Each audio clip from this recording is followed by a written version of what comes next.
Hello, everybody, and welcome to Mad Lads Live.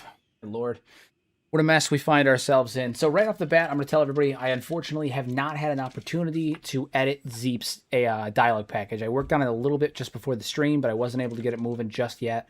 I'm going to work on it after the stream today, and my goal is to have Zeep's AI, his dialogue package, to be beeps before the next episode of this particular series.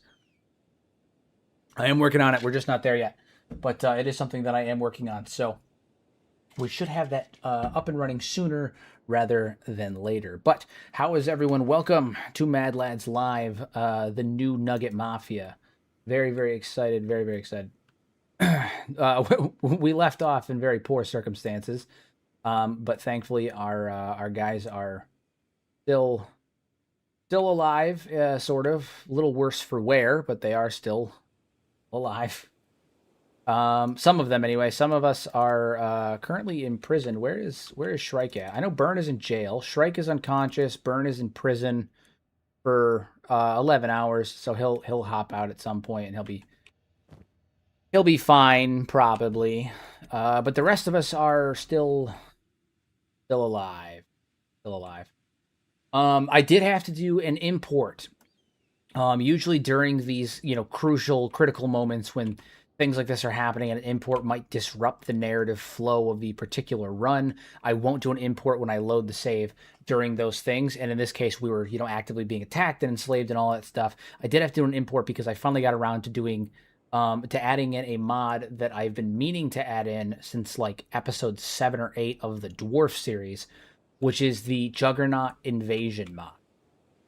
So effectively what it does is it takes the Juggernaut race mod and it adds in a % chance for any humans to spawn in as a Juggernaut, which is crazy. It's like a 10% chance. And that is not extended to just like wild NPCs like Starving Bandits or Samurai or Dust Bandits. It means even main NPCs too. There's a 10% chance that the Phoenix is a Juggernaut. There's a 10% chance that the Bugmaster is a Juggernaut, and it's really cool because what it means is that, you'll have your rebel farmers where they're really weak and they're going to get picked out by the samurai, and then you might have one rebel farmer that just tanks 3, 4, 5 samurai before they take him down. It's really, really cool. Makes everything way more diverse, and it's going to make gameplay a lot more fun. Our recruits are going to be a lot more fun. Things are just going to be crazy. So that's where we're at. Again, Zeep does not currently have Beep's a dialogue package. Next episode he will. I worked on it today. I just couldn't get it to work yet, but I will have that figured out. For those of you who were around during the last episode of the Dwarves, Red, I don't think you were there, although you'll be happy about this. Not happy, but you'll be happy about where your character ended up.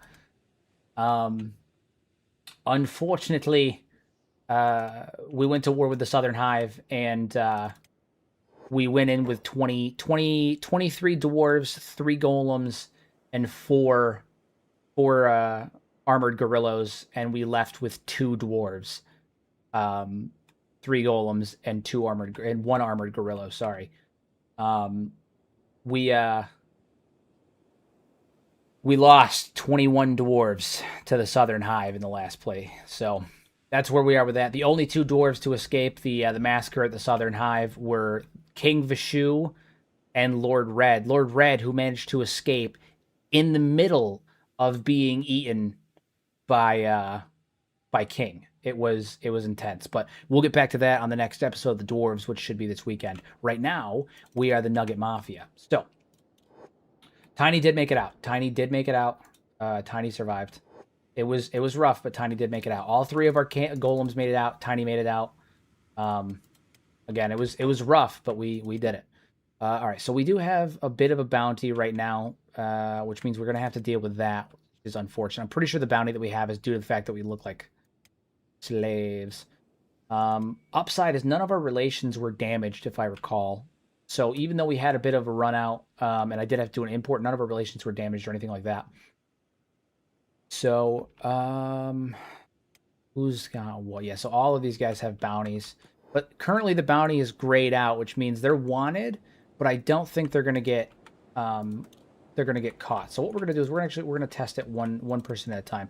We're gonna have who's Zeep carrying? Infinite Wingwang? Alright, we're gonna have Zeep come over and just kind of feel the situation out and see what ends up happening. Burn is in a recovery coma. He's in jail for the next couple of hours. Oh no, he's in jail for the next 195 hours. We're gonna have to break him out or pay his bounty. It's only 5,000, so it seems like a really long time. Oh yeah, that's Cassie. She's one of my dogs. I have two, but she's the one that likes to hang out when I'm playing games. Halt Outlander. All right, this is the test. I'm halting. What's your reason for visiting? I'm a merchant here to trade. I do inspect your belongings, illicit goods before I can enter. Sure, go ahead. All right, so we're all set in that regard. So we can come up here. That's really good. We got through the city gates, so now we can take the opportunity to heal ourselves up, and then we're gonna have to work on getting Burn out of jail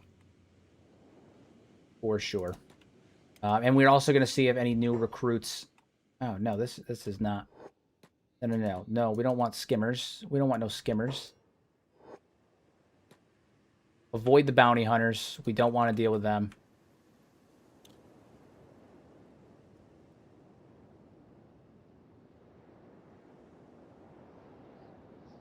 Do not want to deal with those whatsoever.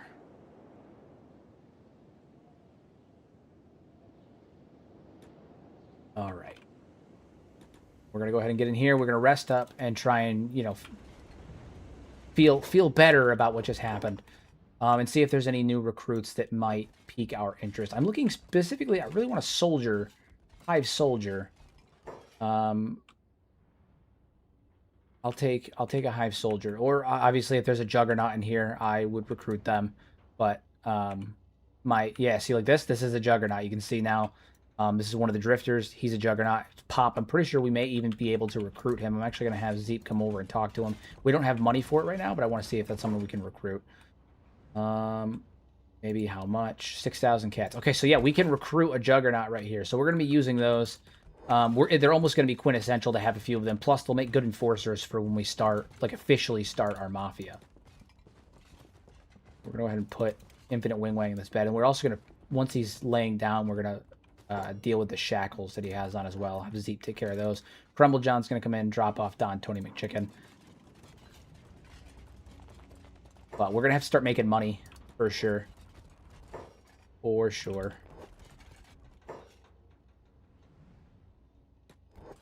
Yeah, and then Zeep, we're going to have you rest up as well. Actually, Zeep, we're going to have Crumble John go get Shrike. How do you distinguish them from ordinary people? So the Berserkers are... So firstly, there's a couple of visual cues. One, you'll notice the eyes, right? They kind of have that like glow to them. And this one is kind of a bad example because his skin tone is on the lighter side, but they have these like pigmentation lines. Berserkers, not Berserkers, Juggernauts, you can almost think of them as being like halfway between a Shek and a human in terms of their aesthetic. They have the marks of a Shek, but there's no bone plating. But they have glowing eyes usually, and then here's the big one. This is why they're so terrifying. They have exorbitant amounts of limb health. This is partly why they're so terrifying, and their regeneration speed is ridiculous. So they actually regenerate as fast as you can hit them sometimes. But again, there's a 10% chance that any humans are going to spawn as that. Now, that's busted for that's crazy for a couple of reasons. I wouldn't say it's busted. It's actually leveling things out quite a bit. But it's crazy for a couple of reasons. One of the biggest ones being that my world has NPC squad sizes set to 2.25, which means, say there was a squad that was going to spawn with 10 people in it, in the world, right? By default, there'd be 10 NPCs in the squad. That means one of them would be a Juggernaut. Because my squad sizes increase, that 10 is now going to be 25, or 22, 23, somewhere in there, which means there's going to be anywhere between 2 and 3 Juggernauts in that group now. So it's going to be bananas. It's going to be bananas. And it's going to make fights a lot more epic, a lot more crazy. You're going to have singular units that are going to be like Berserker units that take 3-4 regular guys to take them down. It's going to be crazy. Dogif, welcome indeed. You as well. The only mod that is not in the Vanilla Plus overhaul right now is the Juggernaut Invasion mod. I just installed it today. I haven't gotten a chance to update the collection. Everything else in the Vanilla Plus overhaul that I have, my collection on Steam, is in the mod pack. The only one that's not is the Juggernaut Invasion mod that I installed today. Everything else should be in there. All right, so we need to get Shrike's shackles taken off too. Alarm raised. Oh no, they caught Beep. All right, Zeep's got a crime rate for picking that lock. That was a my bad. So we're all going to jail apparently. I've already made a goof. I didn't think about it at the time. They recognize us as slaves. Okay, so Shrike is in rough shape. Crumblejohn, what are you doing? Crumblejohn, don't fight nobody. You keep your hands here. You know, actually, Crumblejohn, you pick up Don and you get out of here. Given that we're Imperial territory, what now? I mean, right now the main goal is trying to get ourselves like picked up and taken care of. We're kind of in rough shape at the moment. We may end up having to flee UC territory for a little while, which is really ironic given how much time and energy it took to get here in the first place. But we may end up having to flee UC territory for a little while. Zeep is unconscious and dying. I think Zeep's about to bleed out. Hold on. We may lose Zeep. It may not even matter.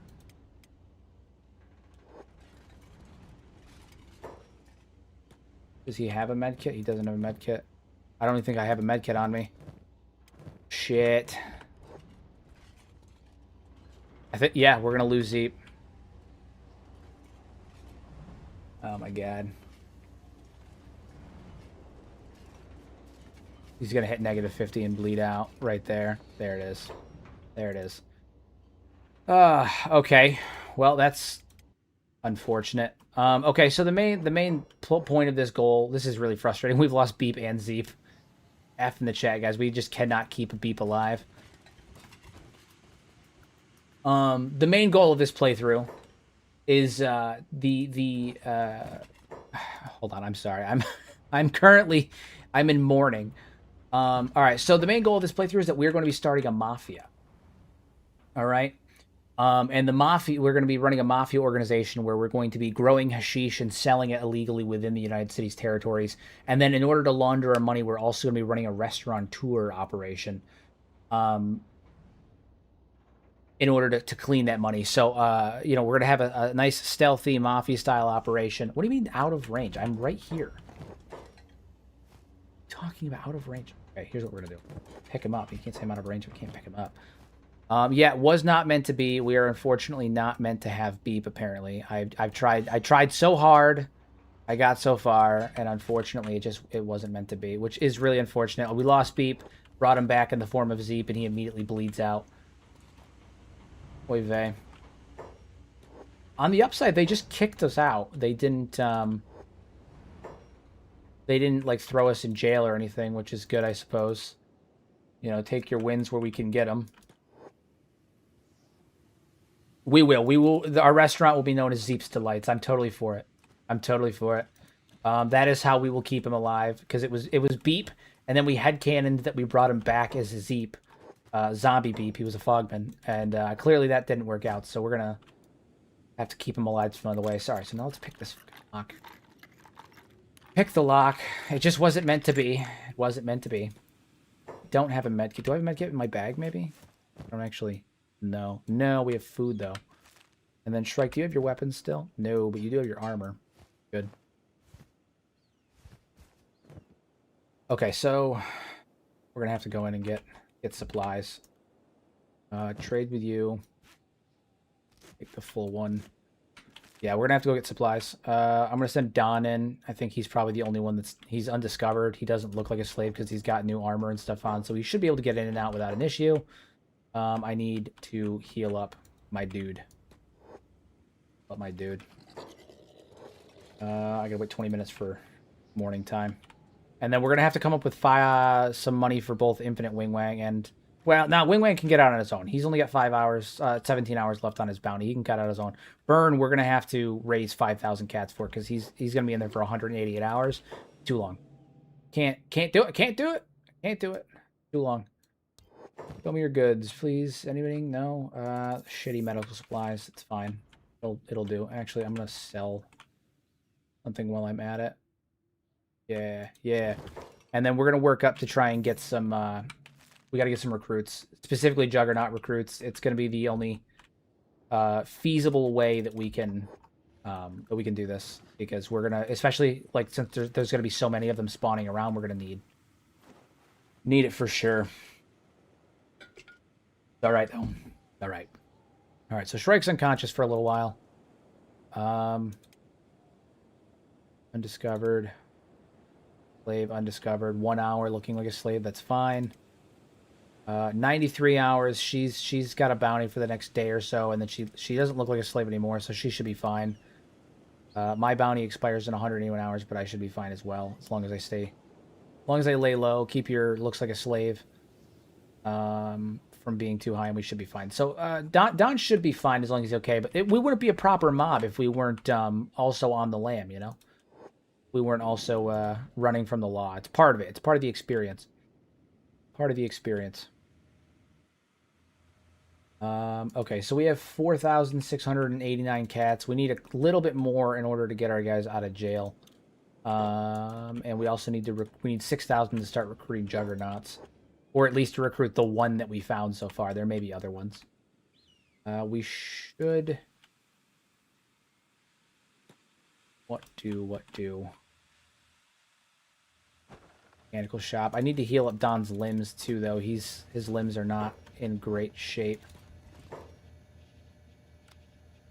Nope, not there. Where's the mechanical shop? There should be a robot, like mechanical shop around here. The garden store. Where you at? I could have swore there was a robotic shop around here. Farm shop, garden store. Is this one? Robotics workshop. There we go. About to spend 3,000 cats so I can sleep there. 2,000. Nice. Nice. I have the best base build that I haven't seen. Base building idea that I haven't seen used. Do you think it's feasible to line the doorways with buildings that have multiple entrances to make a mega structure of sorts? Yeah, I do it all the time. I've made several mega structures in a similar fashion. If I'm understanding what you're saying correctly, I've made a ton of them. Line the doorways up with buildings that have multiple. Yeah. No, you should be able to do that. You might have to have them separated like ever so slightly, so there's a gap between the two of them, but you should be able to do it. I've done similar things to that before. I have in fact. Anything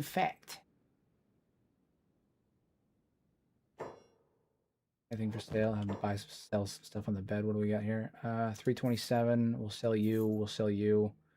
And then Shrike's going to need a weapon, so we're going to have to cover that. Crumble John's using a shitty spiked club because they took his weapon, his big-ass greatsword, when they tried to enslave him. Yeah, we're all pretty much down without weapons except for the Don, so we're going to give the kunai to her, so I'm not going to sell that.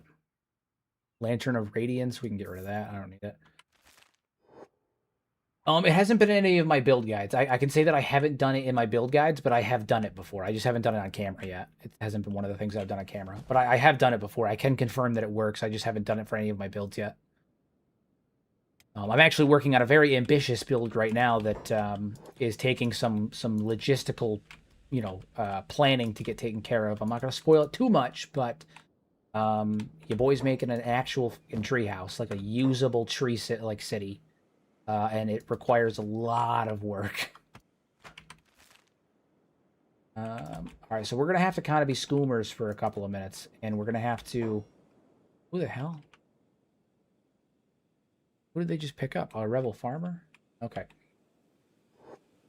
I look forward to seeing that your build guides are a big inspiration to me in my playthroughs. Thank you. I'm glad that you enjoy them. I put a lot of... I try to put a lot of effort and energy and work into making them, entertaining and good, but also like informative. I apologize, by the way, if I'm like wincing around at all during this this live stream. I threw my back out yesterday. I slipped on the railing when I was going upstairs. I slipped on the landing by the front door. Legs went one way, torso went the other, and I caught myself on the railing. But when I did it, I caught myself with my arm like this on the railing with my full body weight, and I hyperextended my shoulder blade and completely threw my back out. So I've actually been laying on the couch pretty much all day to be ready for the stream today. But if I'm not as emotive or moving around as much as usual, that's why. Your boy threw his back out. He's old. He's an old man. I'm sorry. I'm sorry. Yeah, it wasn't great. It wasn't great. What's your bounty at? 28 hours still. Yeah, we're gonna have to take this slow. I think I should be able to get Don in here though without an issue. To finish resting up, and then I can do it one at a time. Where are these guards at?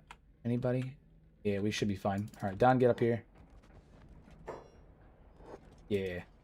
Crumble John, you're gonna pick up Shrike. Shrike doesn't look like a slave anymore, I don't think. I don't think. No. No, everybody looks pretty good. Crumble John has the least chance of being discovered, so I think we can come back in and actually finish resting up now. Welcome to everybody. I see that we were hovering between 10 and 15 people. It's not bad for this early in the stream. Usually we do the first hour with like 15, and then all of a sudden it bumps up to like 50, 60, so around like the 1-2 hour mark. But I'll take 10, 15 right off the bat. That's pretty awesome. Pretty awesome. I hope everyone's New Year's was good. I hope everyone's New Year's was good. Why is he a slave? Did he get bought? Oh my god, Infinite Wing Wang got purchased. So did Burn. Burn got purchased. Actually, you know what? This works out better. This works out better. Because even though they're going to be, like, gone and, like, they've been purchased, one, there's opportunity for escape, but also it's going to be easier to save them. It's going to be easier to save them. We'll be able to mount a rescue far easier from slavers on the run than it will be from prison. Do you prefer aesthetics over function or function over aesthetics? I mean, I prefer both, to be honest with you. Firstly, the base has to work. Like it's quintessential that it works. It needs all of the things that make it work. It needs to be a functional base. So in that regard, I prefer both. But it also needs to look good. It can't be shit. You gotta have both. You gotta have both. The answer is both. Shrike. Finish healing you up. I think you get a bonus from being indoors, don't you? Indoors plus 10. Yeah, that's crazy. So Shrike is not the most combat savvy at this current moment, but that's okay. We can make do with that. We're going to take you guys off passive, off hold. And we're going to head towards Wing Wang and Burn. And I don't know when we're going to do it, but we're going to rescue them. We're going to wait for our moment. We're going to spring our guys, and we're going to get the hell out of there.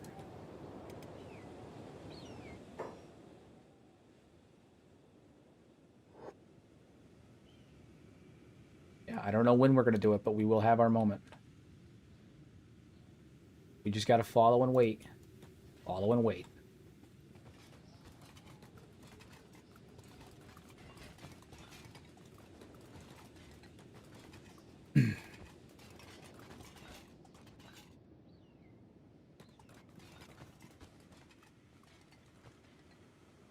Well, they are moving hella slow. This may take a while. Here's what we're gonna do then. How many of them are juggernauts? Because that's the other thing we got to be careful about. These guys spawn as human, which means each human here has a 10% chance to be a juggernaut instead. We got to look out for that, because if there's even one, it can really, really alter the way that we're doing things. Buildings with multiple doorways like hive nests can't use exits that open into an enclosed space, so you have to have a gap in your fence or your doors to use that. It's kind of weird. Yeah, I mean, again, it can be done. You might have to have a small gap. You can't like actually connect the doorways to be like on top of each other. If they're on top of each other, you might run into pathfinding issues, but if you have a small gap, you should be fine. The easiest way to justify that, though, is that if you have to have a small gap and you don't want to use like any stairs that go down, place a bridge between the two of them and then just like clip it into position using the Shift F12, and you should be able to make a bridge between the two of them, and then it's almost like it's one structure.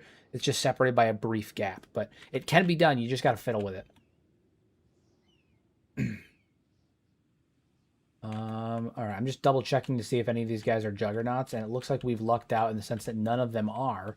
Downside is they're moving hella slow, probably because some of them are injured. I gotta wait for the prime opportunity. We gotta wait for a skimmer or something along those lines to come around, and we should be able to jump them. So we're just picking our moment. We're gonna use the opportunity to sneak though, build up some of that stealth. Yeah, build up that stealth. Just train stealth as we're going. This is really dumb. This is really, really dumb. You can't see me. You can't see me. You cannot see me. Some of them can see me. But we got to get our boys back. Burn, infinite wing wang. And then we can get back on track, because everything got pear-shaped when all this crap started. Everything got weird. Everything got all weird.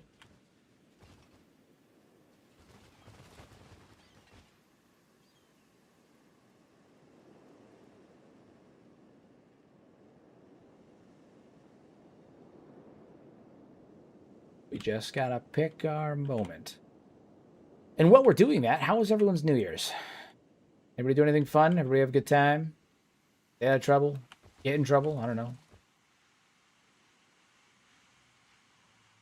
I clearly am doing great. I threw my back out at the ripe age of 28. Woo me.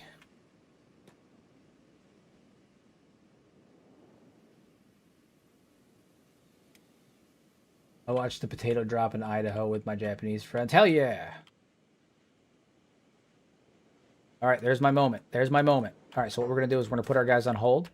Gamers are going to come in. Gamers are going to come in. Come on. There we go. And we're going to move. We're going to move.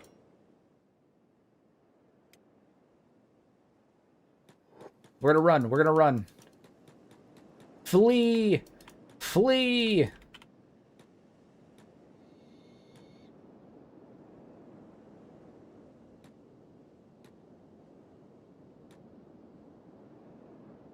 Oh yeah, we're going to get into this tiny little ravine here where we're kind of, sort of, maybe safe-ish. Hell yeah. That's how you mount an escape. That's how you mount an escape. All right, we're going to pick those locks.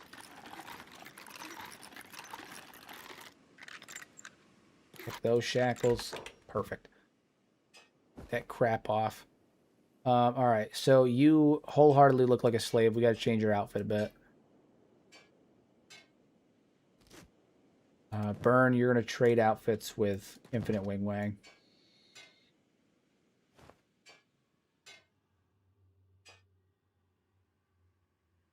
Yeah, that'll do.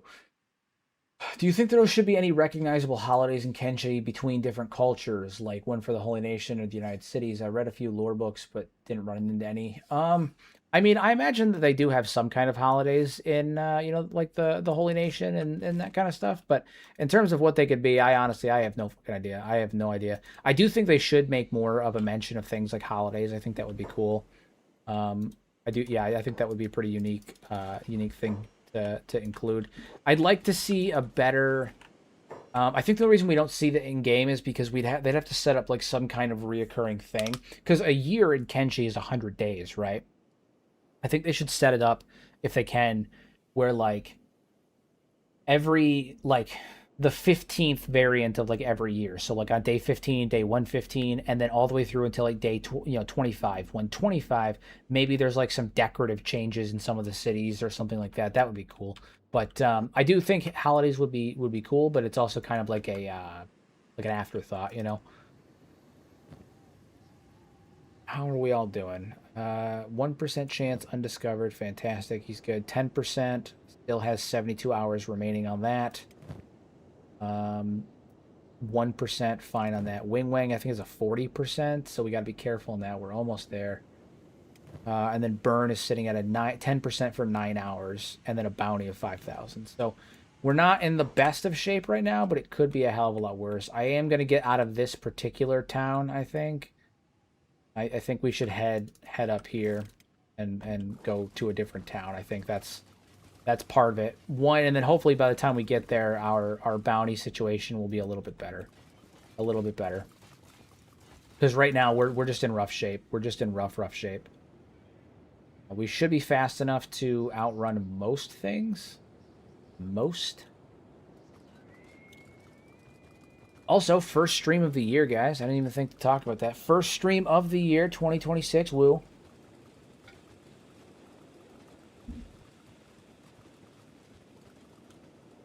Oops, skimmers, get the hell away from that.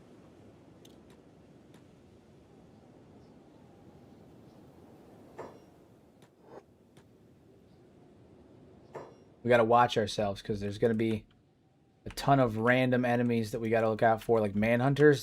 They'll come right after us.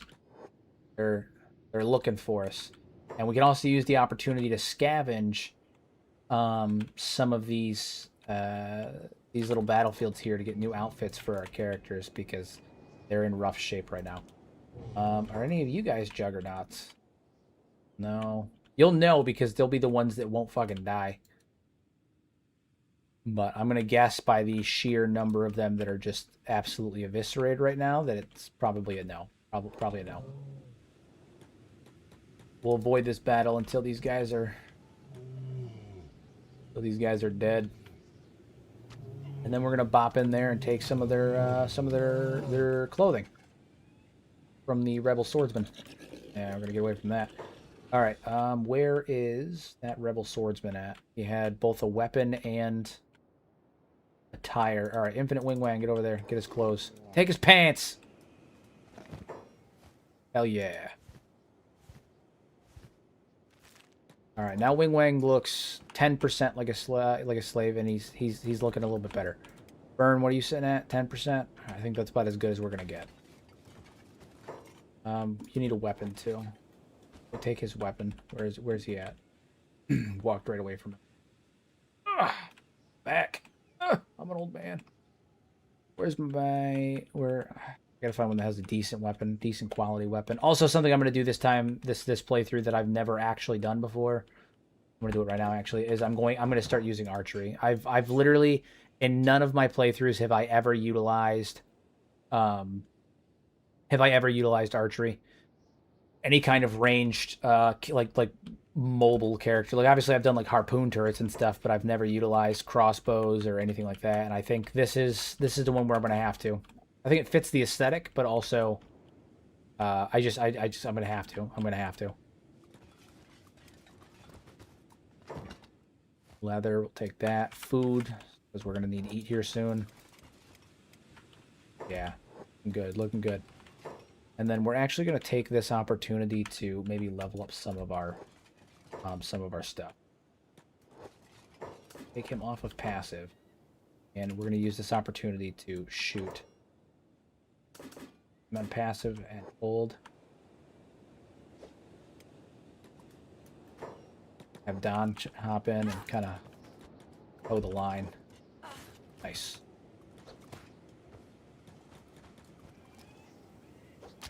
Nice. Got to level up that crossbow skill, that turret skill. Adorable. Nope. Big nope.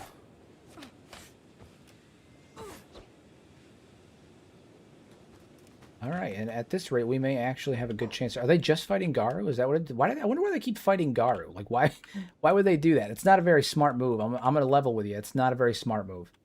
Garu or monsters. Fighting any of the wildlife on Kenshi is honestly not a super intelligent move. It almost never goes well.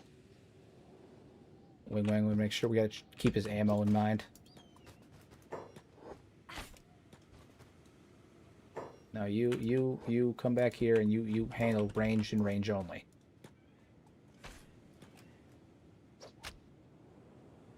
The name of my graphics mod. So my graphics are just normal Kenshi graphics turned up to a like staggering degree. The only thing that I have that alters my graphics, other than like the base, like my base stats, is I have a reshade mod called Suki V2 Reshade. Unfortunately, it is not available for public download anymore. The author took it down. With that being said, there is another one that I would recommend. I think it's called Raynos. It's Raynos Reshade if you want one that looks, comparable to this one. Mine is a custom version of Suki V2 that I've really messed with over the years to fit my game and all that. But Raynos is really good. I would recommend that. And then within the next couple of months, I plan to release my own reshade mod as well. I just haven't gotten around. But that's what I would recommend in replacement of Suki's is Raynos. Let's continue moving. I'd say we're not doing half bad. We're not doing half bad. Could be worse. We did lose Zeep, which is most unfortunate, but we are, by and large, not doing terrible. Listen, you know, I wouldn't wait. I wouldn't wait until the reshade's done. I will hopefully. I'll get a move on it. I've been saying I'm going to do the reshade for a little while now. I've been meaning to do the reshade for a little while now. I need to get a move on it. I will do it eventually. The real question: what is the difference between the continent of Kenshi and South America or Australia? Well, one, Kenshi's on a moon, so there's that. But you know, fauna-wise, Australia's probably pretty fucking close. I mean, it's everything in Australia wants to kill you. Everything on Kenshi wants to kill you, so that's pretty comparable.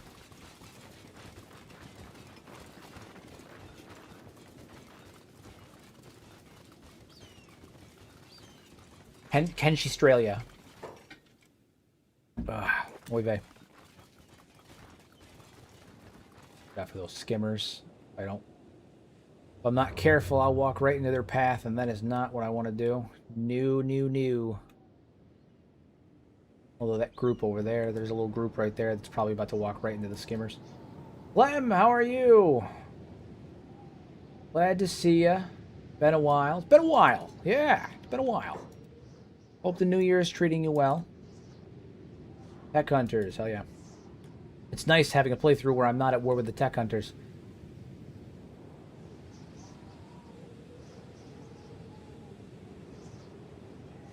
For you guys. Bounty hunters, we're going to have to stay careful of those. How often do you stream? This is the first stream I caught. So far, I've been streaming 4 days a week. My usual streams are on Monday, Tuesday, Thursday, and either Saturday or Sunday. That one can usually vary. But Monday, Tuesday, Thursday, I'm usually streaming every week. And I'm probably going to continue a similar schedule for the next couple of weeks, couple of months. I know that come fall time, I'm going to be streaming during the day. But right now, 8:30 p.m. Eastern Standard Time, Monday, Tuesday, Thursday, and then one day during the weekend is my usual stream schedule for now.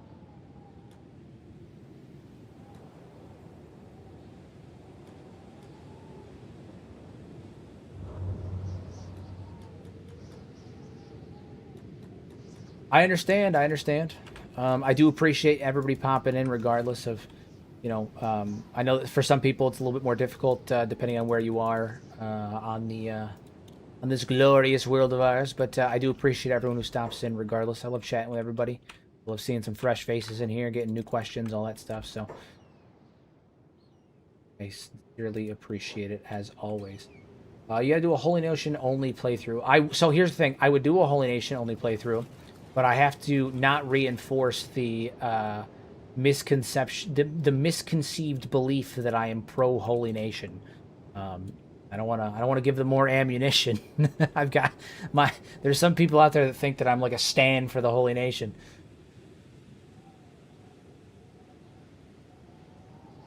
I also cannot wait for Kenshi too. I'm so hyped. So hyped.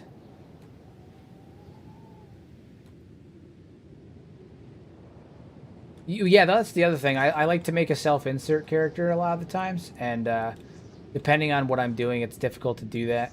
The Holy Nations is funny because they're the faction that I find probably one of the most interesting, which is why I talk about them so much.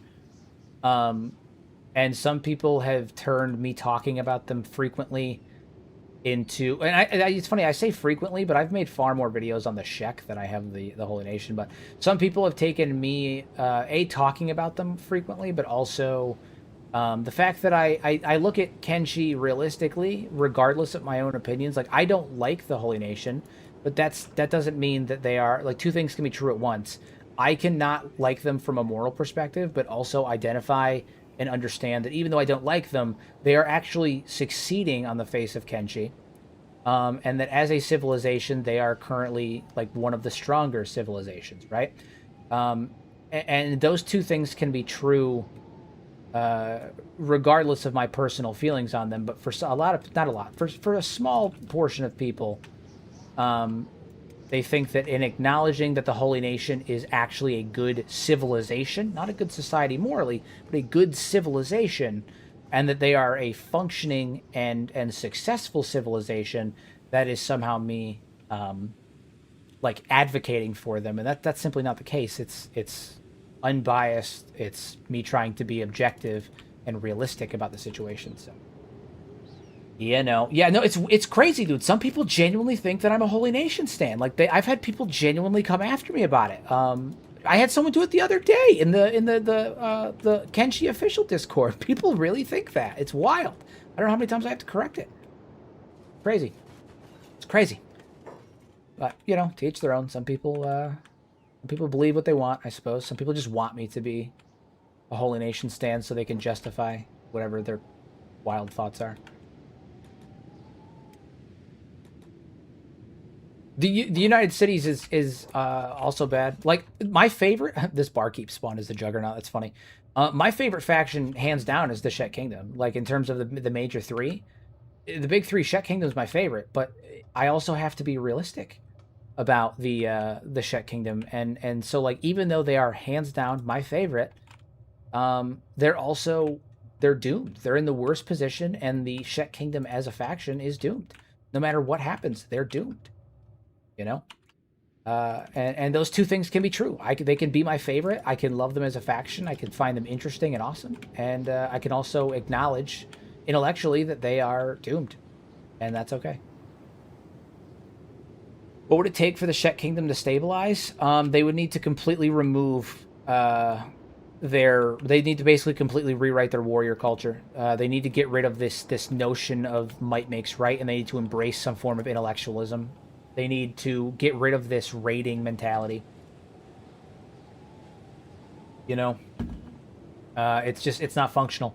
The minute that they stop looking at martial strength as being the identifier of who should be in charge, and they start looking at other things like infrastructure, industry, economy, that kind of stuff, you'll see the Shet Kingdom start to become better. But unfortunately, they're so wrapped up in their warrior culture that it just isn't going to happen. It isn't going to happen.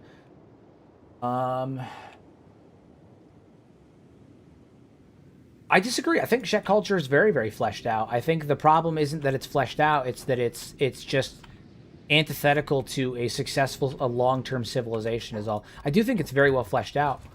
I think honestly, I think their culture is better fleshed out than the United Cities is. I think the United Cities is far less put together in terms of like their story, their hierarchy, all that stuff. I think the United Cities is far less put together than the Shek. I just think that the Shek's culture is, again, just antithetical to long-term civilization. That's all. It's not like the Shek as a race are doomed, right? Like, I don't think that the Shek race are cooked. I think that the Shek kingdom's cooked. The Shek race is going to be totally fine. The Shek race is honestly better equipped to survive on Kenshi than almost any other race, maybe excluding the Hybers. Who just attacked me? Ew, no, the police. All right, cheese it. Passive, run. Run, run, Forrest, run. The police saw us. We're on the run from the law. Mr. Lawman.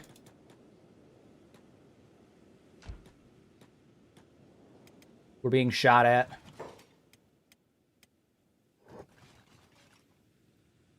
Flee, Mr. Lawman. We might lose Crumble John. Most unfortunate.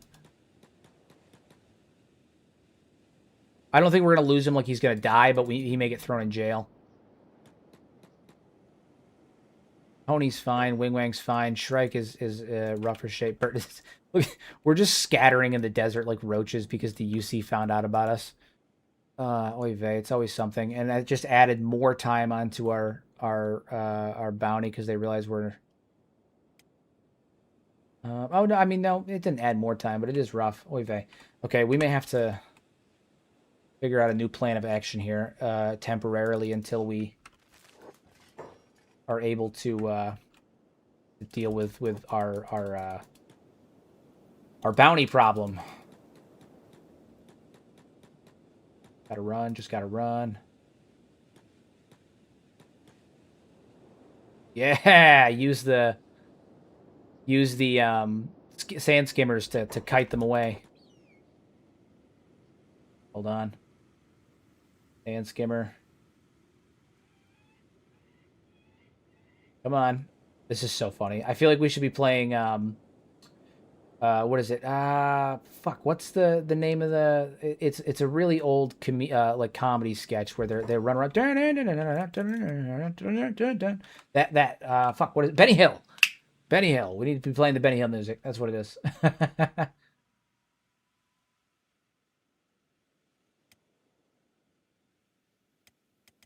That's what it is. Benny Hill. Yeah, we need to get the hell out of here.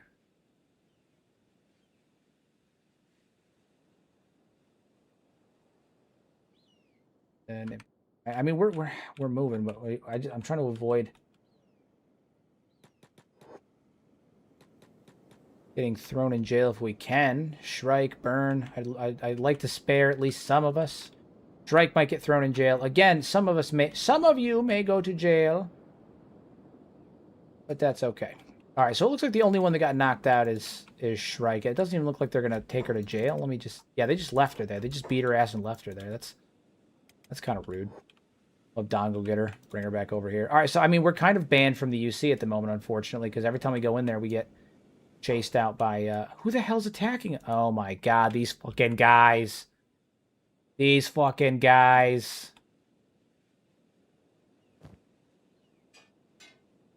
He's off. All right, Burn, you're going full martial artist. Infinite Wing Wang, get up here. You're on archer duty. Oh my god. Why does this keep happening? What doesn't kill you makes you slightly stronger, literally. Kenshi. Put down Shrike. And try your best here. The thing is Don actually has good stats. He's just so outnumbered, and I have attack slots, 5 attack slots on. So, like, we just can't catch a fucking break, man. I can't even start the Mafia because we just can't catch a break. On the upside, I don't think any of these guys are juggernauts. That's cool. Yeah, that would be a real problem. Downside is we're it's one thing after another. Although Don's he's trying his best. He's putting on a good show.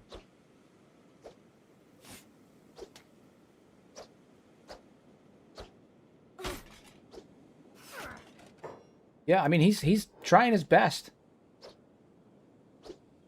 I'm actually impressed. I don't know if now's the good time for a battle cry, Don. I don't know for Dear Tony here is making battle cries. Dude, he's whoa. he's my god, my dude's in the Matrix.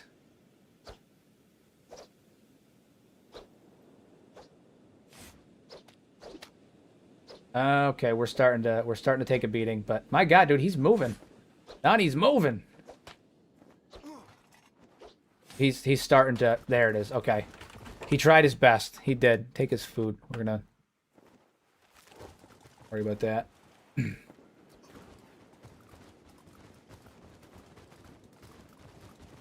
they just heal me? They did. They beat me up and they healed me. That was stupid. How'd they do that? They beat my ass and then they healed me. I don't know why they did it. Dude, he was locked in. That was crazy. Like, I mean, I don't think he took a single one down, but like, my dude was giving him all. He gave it all he got. I'm impressed. I'm not even mad. He gave it all he got. I ain't even mad. I have a first aid kit for Burn. Yeah, I do. Get that boy back up. Oh, my back. I'm old. Don't get old, guys.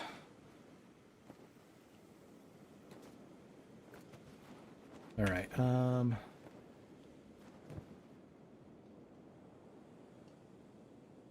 Yeah, okay. I mean, I guess we're just. Who's got the lowest health? Who's most likely to stand up first? Infinite Wing Wang. That makes sense. All right, Burn, pick up Crumblejohn. Don, pick up Shrike. And when Wing Wang gets up, we're going to have to... Oh, son of a bitch, they're back.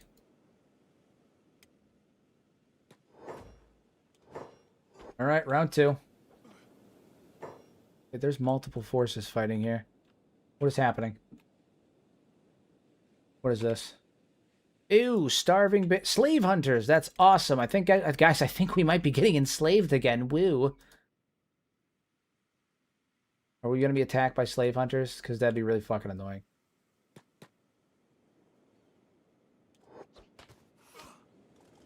Yeah, maybe I'll pick up RimWorld. I've never played it before, but I've heard a lot of people basically like use it as a Kenshi alternative, and I've also seen a lot of Kenshi channels use RimWorld as a way to branch out into other content. Because especially like in cases like mine, like I'm kind of landlocked into Kenshi. Like Kenshi's, that's what I got, you know. Like I can't really do much of anything else. Which, not that I care. Like I don't. It's just while I'm waiting for Kenshi 2 to come out, there's only so much that I can do. And I love Kenshi, and I make a lot of Kenshi content. Clearly, I love playing it, or else I wouldn't play it. But it would be nice to have maybe like an alternative sometimes when maybe I'm not in the mood to play Kenshi. Maybe I'll hit RimWorld up. Maybe I'll check that out. I've also heard Project Zomboid is one that people have recommended me hit. No. You're not enslaving him. That's mine. You leave that alone. You leave him alone. That one's mine. And they already... God damn it, they took his crossbow. They took his crossbow. They're always doing this.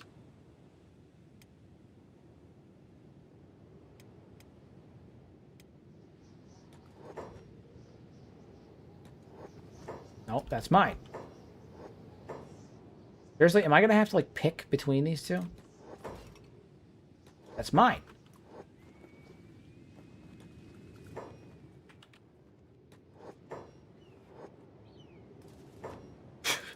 I'm just playing fucking tag with them because they keep trying to enslave my characters.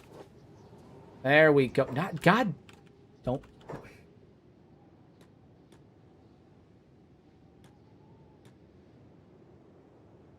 Come on. There we go. You may not. Hey, Zeus. Oh, my lord. I'm about to beat this man's ass. I'm about to beat his ass.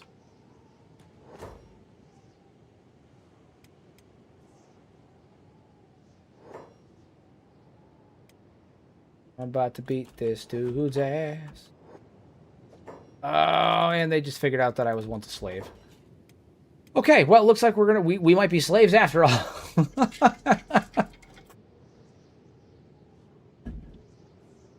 Oy vey.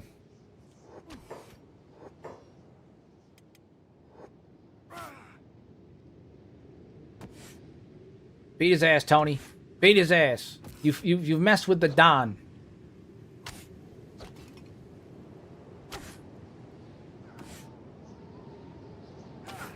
No. Don't go over here and fight more of them. You don't want to do that.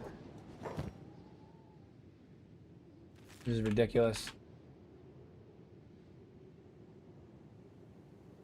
That's not true, actually. They can enslave the skeleton because they'll put Hyver shackles on him on the armor slot. Unfortunately. Unfortunately. Alright, of the two of these guys, who can I... Firstly, we're going to break Infinite Wing Wang out. Alright, now the question is... Who do I pick up? Shrike, who lost her kunai. Alright, here's what we're going to do. I'm going to trade with Shrike. I'm going to take your armor because it's all really fucking good and I don't want to lose it. And then I'm going to pick up... Who do I keep? Infinite Wing Wang or Shrike? Because I feel like I'm going to have to give one up to slavery temporarily. What do their stats look like? Who's what? I feel like Wing Wang makes the most sense. I feel like Wing Wang makes the most sense to save. Yeah. So, I mean, we're going to have to temporarily leave Shrike. Shrike's going to probably get enslaved. And, we'll have to come back and rescue her another time. I can't, I don't think she's going to be able to get up in time. If Wing Wang gets out of his recovery coma, then I'll drop him, pick up Shrike, and we'll get the hell out of Dodge, but it kind of depends. Kind of depends. No, go beat his ass. Put up with none of that crap. Take that crossbow back too. I want to get my crossbow back.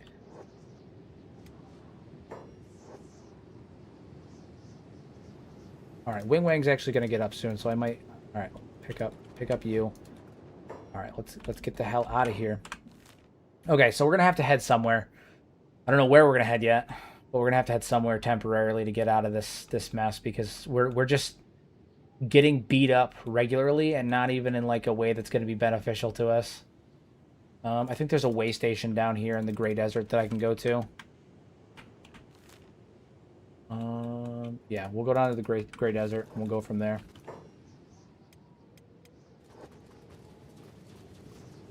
We're on a journey again. We're on a journey again. So the end... Dodge this skimmer.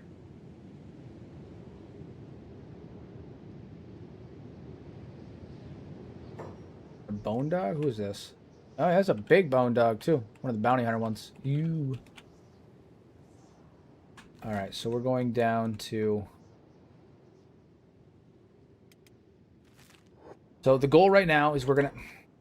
Gotta dodge that skimmer. We're going to head down towards the way station of the tech hunters, get out of UC territory, ride out our bounty, because right now the bounty on us is killing us. It's killing us. So we're going to have to ride out the bounty. Once we do that, we can come back. But we can also use that opportunity to hopefully either, like, build up our force a little bit, both in terms of numbers and martial strength, because right now we're just getting our ass kicked at every turn.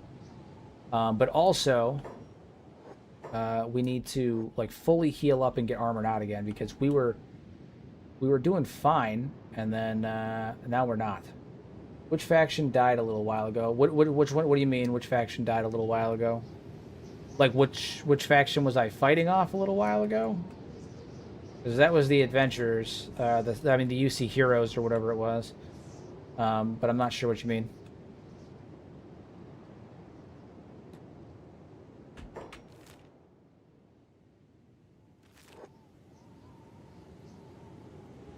Once it becomes daytime, there'll be less sand skimmers around too. Dodge these rebel farmers. Hello. This. Raider camp, huh? You know what? Honestly? Hold on. This may be a stupid thing to do, but I'm gonna do it. Rumble John. Wing Wang. Yeah, this may be really dumb, but I'm gonna do it.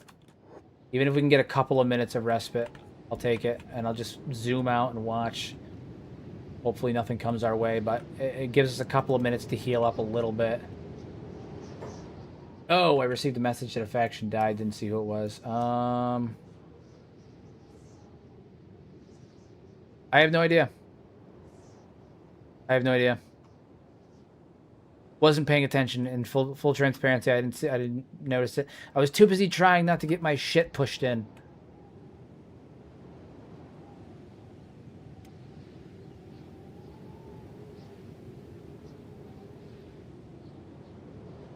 I have a theory for you about why guns are not present on Kenshi. Shoot, go ahead. I have two theories myself. That I've talked about on the channel about why guns may not be around. But I would be eager to hear what you have to say, as always. All right, everybody get the hell up and get out of here. I don't want to risk the slave caravan seeing us.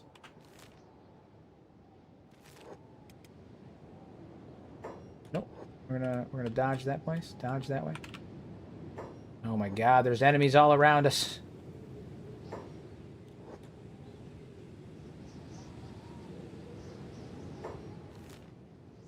Why are we headed that way? We need to head this way.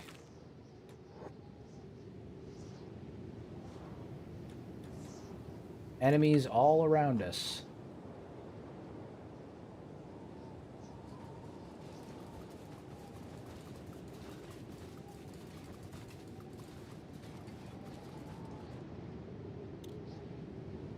I think we've gotten past the worst of it. I'm going to turn depth of field off so I can see it better. I think we've gotten past the worst of it.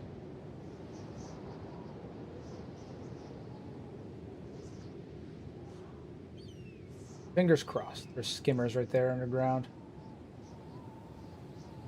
Watch that shit. Now, well, we've gotten past the worst of it in terms of enemy forces roaming around. Now we have the second worst of it, which is getting through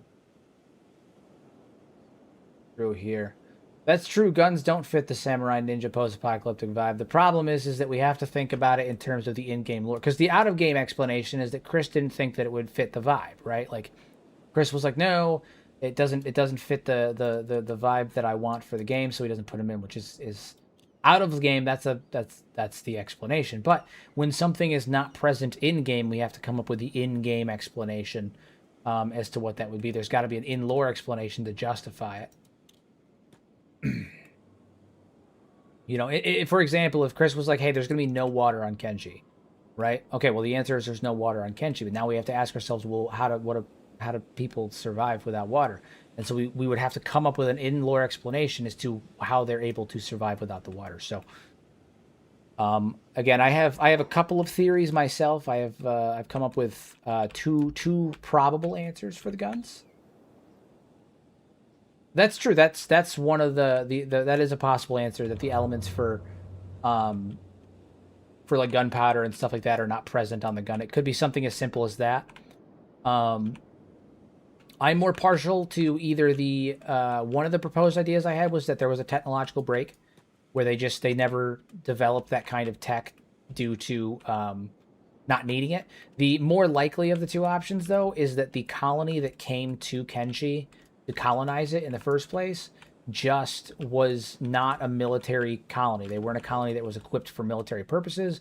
They were a colony that was entirely set up for industry, which is why that's all they really did. They were an industry-based economy. They came here as a you know, to make resources, to mine resources, and to create, and that is it. They weren't intending to fight. Even when you look at like what they consider weapons, like their behemoths, all they did was take their subservient workforce and scale them up. They're not really weapons per se. They just took their workforce and scaled them up. So you know, but I mean, there's a number of potential options for what could have been. Dude, I swear the aggro range on skimmers is asinine. Number of potential options, but them not having the materials to even produce like guns and bullets and stuff like that is always a possibility that I would never discount. Again, we just don't know. It's all just a theory. Just a theory. Oh yeah, all right, let's get in here. We shouldn't have anyone here that was pissed off at us. God, please tell us we don't have anybody here that's pissed off at us. All right, let's hang out. See if there's anybody here we can recruit that's decent. I'm mostly looking for juggernauts, skeletons, or a hive soldier to recruit. Those would be my ideal situations right now. Ugh, my back. My back. You recruitable? You are not. You're a mercenary. That sucks. Are you recruitable? Nope, you're a tech hunter. I don't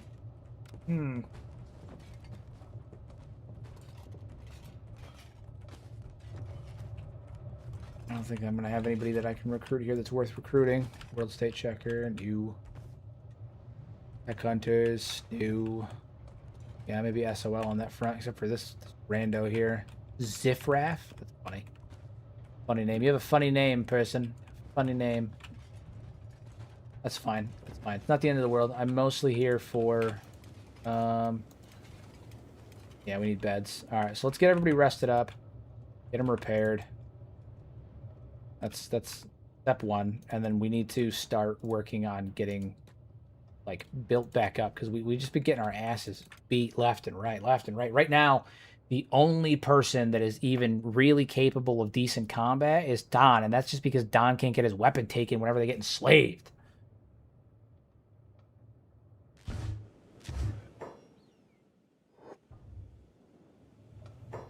But we should be able to hang out here for just a little while, loot nearby enemies. Maybe we'll sell copper. We'll just go full Kenshi and mine copper for a little while. Iron Will Spearman. Oh yeah, that's something we could take note of. Actually, I'm gonna send Don out here. He's more than capable of surviving. There's something that I want to look at, which is the Iron Will. So these guys are from a mod that I have on. That's true. I could buy a home in the hub. The problem is that we wouldn't be able to properly produce hashish, which is what we need in order to without hydroponics anyway. And so we're gonna and also think of the content. There's got to be a little bit of danger to it. You know, if we play it too safe, then it's not fun for anybody. So we got to play a little bit dangerous. I too like to live dangerously.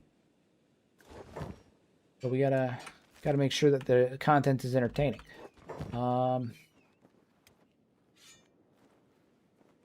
You know, it's really funny that you say build in the gut, because in my first Nugget Mafia playthrough that I did, it was a Let's Play that I ran back a couple of years ago. I got 2 episodes in, and then I ended up having to stop, and I built in the gut. That's where I built, and it was funny because the tax collector could never come give me shit, because I would just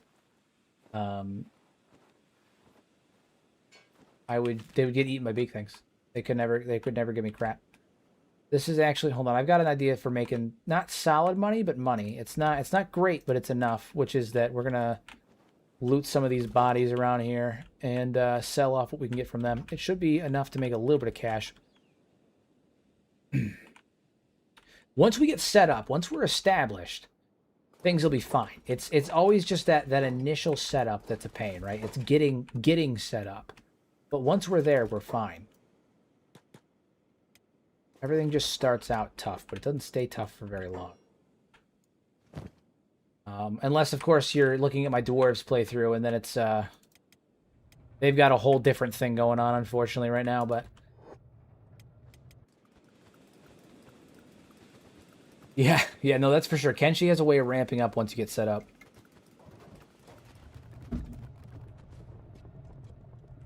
All right. All in beds there, so those are all taken, so we're gonna have to wait. Is anybody healed up yet? Crumble John, you're healed up. All right, so we're gonna have Don come over here, heal himself, then Don gets in bed. Crumble John, you're hanging out. Wing Wang, you're hanging out. You guys don't even have shoes because you guys keep getting fucking it's always something. Okay, Wing Wang, you're gonna trade with Burn, get your armor back. Oh yeah, and then Burn's got this cool drip. Burn's looking mighty drippy these days. Mighty drippy. Don, you're gonna trade with Shrike. Give her armor back. Cool. And then she lost her katana, so that sucks. What do you have skills in? Pretty much everything. I mean, he's pretty solid in everything. So we're gonna give Crumble John one of these one of these hold sabers, I mean, as a temporary weapon. Not anything long term, but it's what we got. I'd like to get Wing Wang here another crossbow so I can build him up. You got a mod list. I do have a mod list. If you check the description down below, you'll see a link to a Steam collection. That is all of the mods that I'm using on this playthrough, with the exception of one, which is the Juggernaut Invasion mod. So that one's not in here. Everything else is. That one will be in there very soon. I just haven't gotten around to adding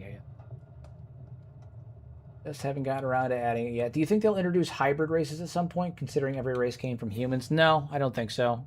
Probably not. They'll probably come up with some explanation that, like, if a human and a Shek have offspring, they come out Shek, or something. Kind of similar to the way that, what race was what game was it? D&D did it earlier, and then eventually they got rid of half races altogether in the newest iteration of D&D. But D&D did it as well, where, like, if 2 races had offspring, they would, like, take the appearance of one of the races, except for, like, elves and stuff. Dragon Age, same thing. If an elf and a human had offspring, they would take the appearance of, I think it was the elf or the mother. I mean, that's usually how a lot of fantasy like games and stuff do it, just to avoid having to make, like, a whole separate race. Hybrid races are not as easy to implement as you may think. So you know, that tends to be the way that they end up doing it. All right, Burns using martial arts for right now, which I'm totally fine with because he needs to. I think we're actually gonna get. I think we're gonna take the shorts off, although those are really good. So we're gonna go trade those with Shrike because she has high grade and these are specialists. They're here. Yeah. And then Wing Wang, what shorts are you wearing? Samurai one? Yeah, keep that for now. Keep you with that because it bolsters your stuff. Bolsters your stuff. All right, we're gonna sell some stuff off. Where's the? There he is. All right, hop in here and sell some stuff off real fast. Make some money. Make some money. All of you. Yeah. Cashola. Cash money. That puts us at 8,000 cats. Not a ton, but we are off to a better start. Off to a better start. 1,000. All right. We just got to finish healing up. That's what we need to do. We got to finish healing up, and then we're going to keep on chugging away. Where's the nearest settlement that we can go to? Because we're clearly incapable of hanging out in the UC right now. Like that's for at least a couple of days in game, for like a week or two in game. So we're gonna have to go somewhere else for right now, which is kind of annoying, but it's okay. We'll make do. I'm just trying to decide where we should go. That's the other question, because like getting over to the UC was already a pain. We traveled all the way up through the Fog Islands, around and up through here, and it was devastating. We almost died like 6 times, and now we've almost died like 6 more times in the UC territory. We need to get out of UC territory and go somewhere else for right now. I don't want to travel through Venge. I don't think it'll be a problem, but I clearly don't have any fucking clue what's going to happen ever, so I'm kind of trying to avoid going into Venge. Not really where I want to go. I'm thinking mayhaps. I mean, we could just hoof it through here. Don won't take much damage. Shrike will take a little bit of damage, I believe, but she has decent coverage. So I mean, protection from acid 10%. I mean, yeah, she'll take damage, but it's not. And oh, okay, so she'll have 40% acid protection. Crumble John's the only one that'll take any real damage from being in there, but as long as we're smart about it, we should be fine. And then once we're in the Black Desert, we can actually recruit a couple of units that would bode very well for us. So, you know what? Fuck it. We're gonna head to the Black Desert. That's what we're gonna do. We're going to the Black Desert City. Yeah, the Spider Ears are also not that hard to outrun. We're going to the Black Desert City. What we're doing. We're gonna head up this way. And then we may end up going back over to the hub, which is ironic because we kind of worked so hard to avoid going down that way, but I think we may end up having to go towards Border Zone and hang out in the Border Zone, at least until we're a little bit better armed and until we're, you know, more adept and prepared for what's to come. Because right now, we're just getting our shit shoved in. There's also a recruit in the hub that I want to get that'll bode very well for us. So we're doing good. We'll be fine. We'll be fine. It's a minor setback. A minor setback. So we're gonna get Sad Neil, that's for sure. There's a Juggernaut recruit called Akuma that I'm gonna get. I'm debating if I want to get. Oh shit! Ran right through that, didn't I? Gotta be careful about that. Forgot about the dust clouds. I'm debating if I want to get an Ironside, like an Ironside Golem or not. I'm not sure. I don't want this playthrough to be too similar to that of my dwarves playthrough, but I also do think that having having like one Ironside for the sake of like muscle, like one muscle unit would be really good. And it'll also kind of give us some added protection that right now we are severely lacking. How are we doing? Our legs are burning real bad. We're going to have to figure that out real fast. Because they don't have shoes. They're down without the shoes. Alright, here's what we're going to do. Everybody stop real fast. You pick up Shrike so your feet ain't burning. Perfect. Wing Wang's feet's doing the same thing. All right, we need to get to the Black Desert City real fast. Worst case, he loses legs. It's not the end of the world, but I'd like to avoid it if I can help it.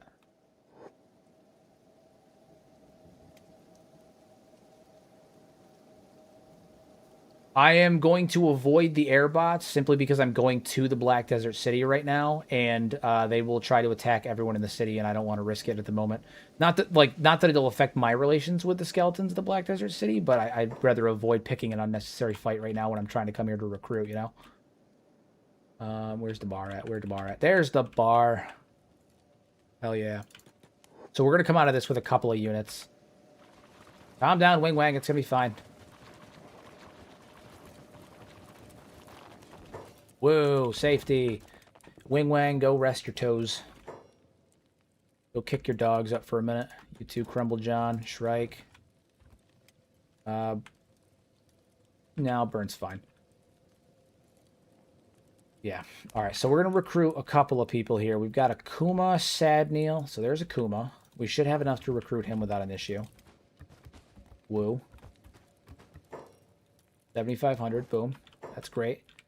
I want to shift his appearance around a little bit because he looks downright dumb. Big dumb energy right now. Make him normal height. Maybe a little buffer. Okay, this is our muscle. He's our muscle. But he looks ridiculous right now, so we're gonna have to fix that. We're gonna reset his appearance. Make him a little taller, a little bit more muffed out.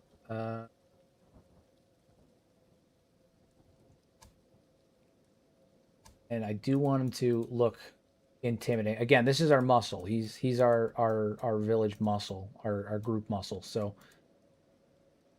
gotta make him look intimidating. Mohawk is good. Give him a beard. Not a crazy beard, but a beard. Also gonna make it not like the brightest of red. Good. Works for me. Fix his jaw a bit, make his neck wide. Gotta have a nice thick neck, man. You can't underestimate the importance of a thick neck. We'll give him the only normal looking ish face that they have. I think we should be all set with that. Actually a better stance for him. But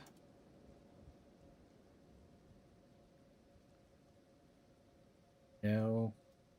Good one. Once he's got a sword at his hip, it'll be good. It'll be good. Fix his shoulder set. It's all the little details, guys. It's all the little details. Neck position 45. Posture 25. Otherwise, he starts to look like he's like pelvic thrusting in the air, and that always looks stupid. All right, that'll do. Perfect.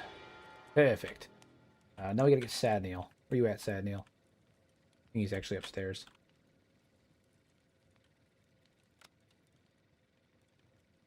There he is. Sadneil.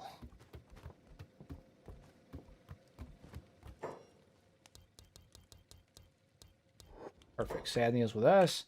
And then there's one more recruit that I want to get from this place, but I also need to get some food for Akuma. Because this man eats like crazy. What you get?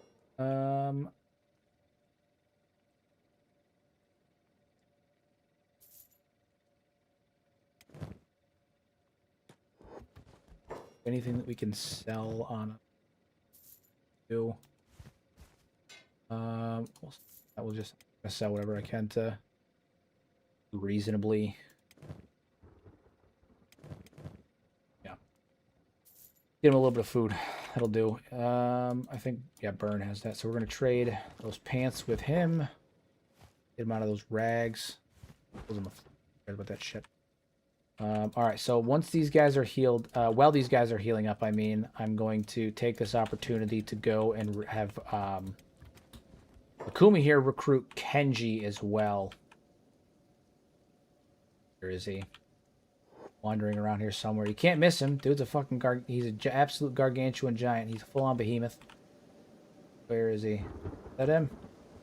That is not him. Where is he? Come on, Kenshi. Is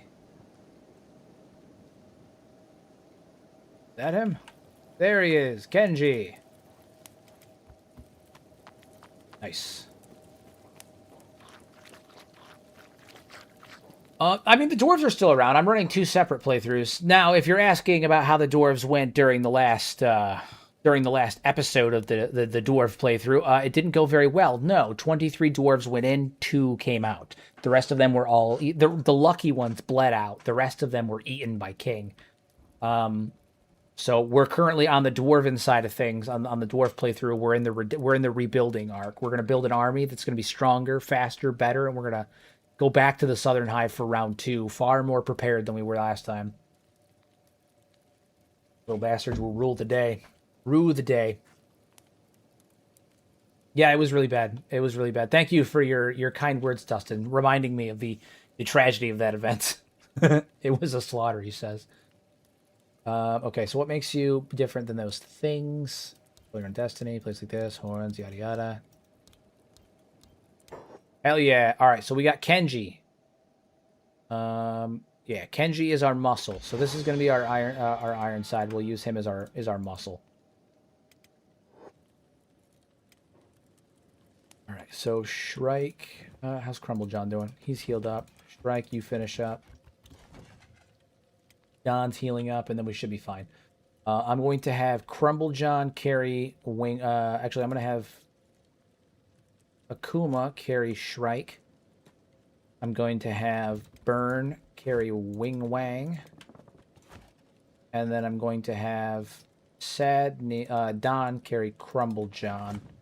And then we should be all set to get the hell out of Dodge. So now we're going to make our way to the border zone because we need to do some training up.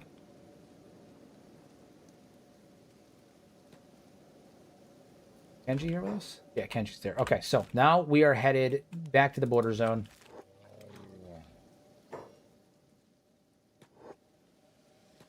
To do some, we're doing some epic training montage type nonsense. Which is that we're going to go down to the Shet Kingdom and we're going to work on the bounties there in order to make some money so that we can, you know, fix this mess, go back to the UC and start our Mafia proper. Because right now, we were off to a bad start, which is, it's funny because we were actually making solid money in the Fog Islands, but it was so damn dangerous. And I said, you know what, let's maybe back up a bit. Ah, shit. All the shits.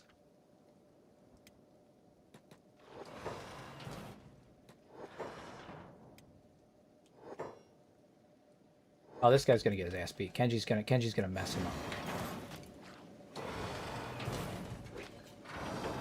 up. No, you fools. No. You guys are all fools for thinking that you can get involved in that fight. Get out of there. Let Kenshi do what Kenshi does.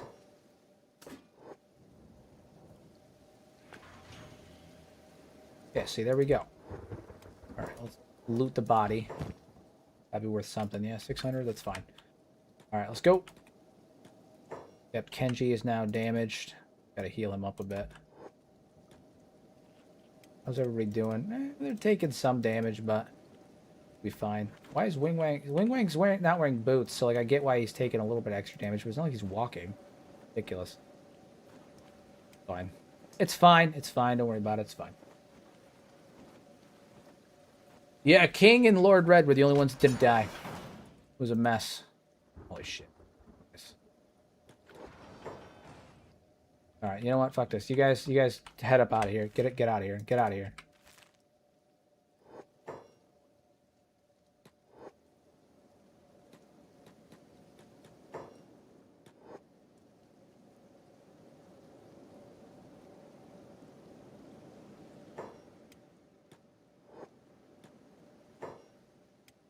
This is what I mean. Anytime you think you got a grasp on the situation, you got to come to the real quick conclusion that you don't have a grasp on anything, man. This is Kenshi. No one has a grasp on nothing. No one has a grasp on anything.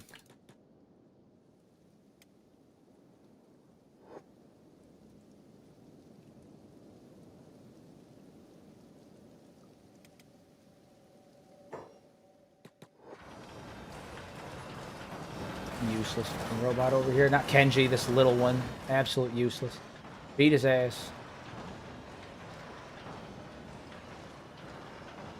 Always something. 30 people in the broadcast. Yeah, no, we're making progress. We're making progress. Our all-time high was 78 people. So if we ever hit 79, we'll have beaten our all-time high. So I mean, we're making progress. We're getting there.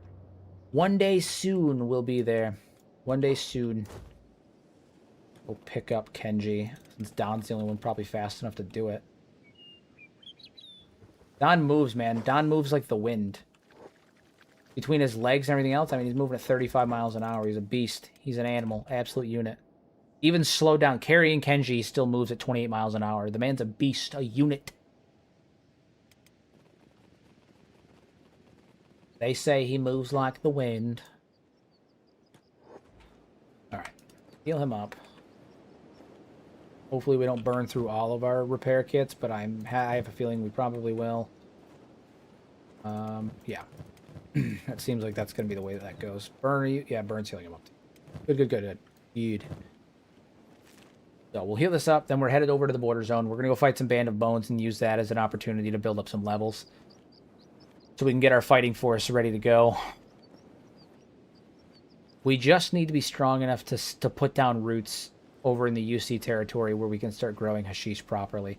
Or not even necessarily put up roots in the UC, but like in a place where we can get to the United Cities proper. From we might end up setting up in the gut, but if we're going to set up in the gut, we need to be a hell of a lot stronger than we are now, because setting up there is going to be the same as it was when we set up in the Fishman Isles, in the sense that it's going to be 360-degree combat for almost the entirety of the setup, and we need to be prepared and ready to handle that. That's something that is always very difficult to handle. What's happening here?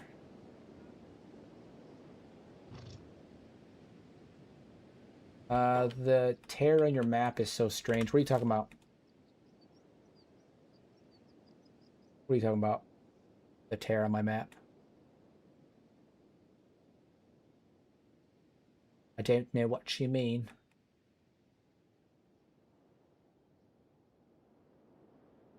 When you're close to your characters, you can kind of see them on the map. Are you talking about like that? That would be because I have a UI mask that's part of the reshade. It makes it that way the UI is not affected by depth of field or anything like that. If that's what you mean. I'm assuming that's what you mean. Yeah, it's a mask that goes over the UI to prevent it from being seen, to prevent it from being covered when I have depth of field on. Otherwise, all my characters and stats and all that stuff would get blurry from the depth of field. We can put everybody down. They don't need to be carried anymore. Everyone should be fine. All right, just kick his ass. Oh, see this is a starving bandit, or a hungry bandit, but it's a juggernaut, right? So like, even though they are weak, they're gonna take a hell of a lot longer to beat down, which is both good and bad. One, it means that like we can use this bandit in particular for as a training dummy. Effectively, we can use him as a training dummy, which is cool. Your martial arts, we're actually not going to have you fight. What we are going to do is we're going to have John fight, because he needs to build up a little bit of practice here, as well as Burn. You two hop on in there. You guys are up. Kick his ass. Oh, well, he was already beat up by the bulls. Ridiculous. How does one maintain steady FPS with shadows on? I mean, partially, Kenshi by default is just partially, like, you're not going to necessarily always have steady FPS. Part of it's hardware. I will say that my particular graphics setup can be a bit intensive. I'm running a 3060 Ti, an i7 9700F with 32 gigs of DDR5, and I run the game pretty consistently with all of my effects, depth of field, and all that stuff on at about 56, 60 frames, but I do dip. I mean, sometimes you just kind of have to run with it. If I didn't have my shader on, I'd probably be running at a solid like 70, 80 though. It's part of it's hardware. Part of it's also optimization. One of the things I do to optimize my game to make it run better is I run the Razer Cortex for Game Booster, it boosts, like, it frees up roughly a gig or two of RAM anytime I boot the game up. So like it helps with back end processing and all that stuff as well.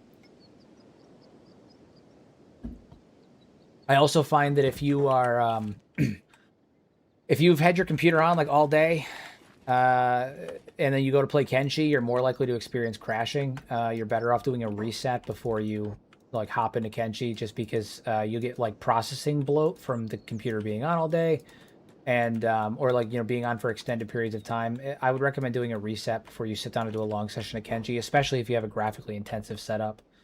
And yes, my back is still very much hurting. That's why I keep like shifting around a lot. My back is killing me actually, but I'm putting up with it for all of you. Because I, quite frankly, more than my back hurting, I enjoy streaming and hanging out with all of you, and I'm willing to do that even if I'm in a little bit of pain.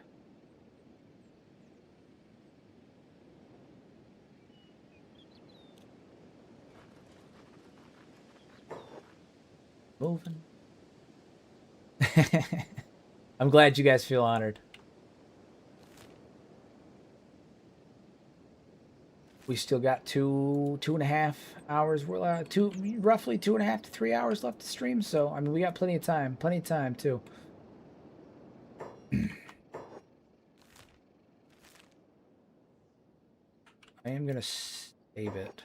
It is about that time that we save. We're gonna collect a few bounties over this way first. I think that's what we're gonna work up and collect some bounties over here. Use this as an opportunity to, again, train, get some equipment, and maybe like fuck ourselves, because we've taken so many losses that we can't even keep weapons on our characters, let alone actually build up some like actual strength. We can't even keep weapons on our characters. We gotta get it together. All right, Don, you're gonna. Well, they don't even have any food on them. All right, we're gonna take the opportunity, and we're gonna go at it.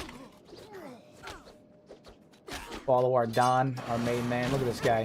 He's just crushing it.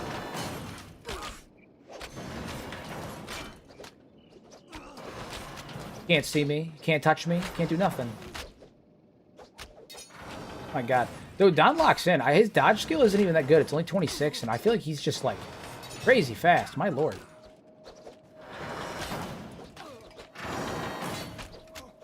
Do I ever befriend them? Sometimes. Sometimes. It's kind of a pain in the ass to do, but it's really fun because they kind of act as like a roaming, like, mini army that can benefit you sometimes. So, sometimes I do. Sometimes I do.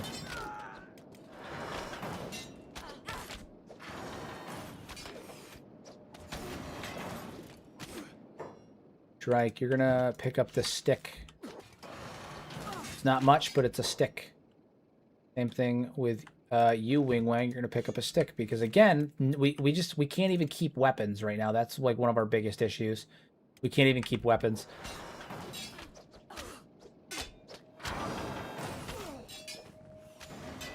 So once we build up some strength, we'll be fine. I think any skeleton recruits we get are gonna be martial artists. I think that's the way to go. And then all of our like normal recruits will have weapons of some kind. I think variety of weapons though. I think we should go for a variety build, because again, we're not a formal military. We don't have a uniform or anything like that.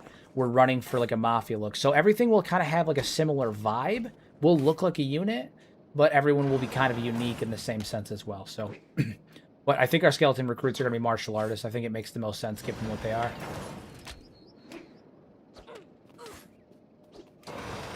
How's Akuma doing? Yeah, he's crushing it.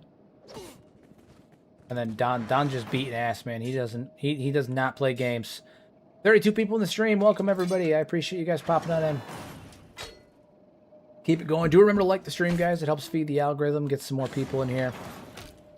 I'd like to see us getting consistent, 50, 60 plus people every stream. We usually hover around 35 to 50, but obviously I'd like to see that number go up if we can. Is Kenshi more CPU intensive or GPU intensive? Well, hold on, I can tell you. Oh, never mind, I can't because my thing's not working. I mean, it depends. I find that the GPU helps a lot. It can be CPU intensive. Like you want to have a solid amount of like memory. I think it leans more towards GPU, to be honest with you. Because I was running Kenshi a long time ago with a 1660, and I was running the same way I am now, and performance-wise, like it was night and day. Between like I was running with the same graphical setup that I am now, and with the 1660, and it was really tough. And now I have my 3060 Ti, and I've had it for a couple of years now. And again, like I mean, I feel like my performance is pretty solid, especially given how my graphics look. I think it's more GPU heavy. And anytime I get a crash, it's usually related to memory issues, like using too much VRAM or anything like that. So I'm going to lean more towards GPU, but I've never looked into it too much. I'm going to lean more towards GPU, though.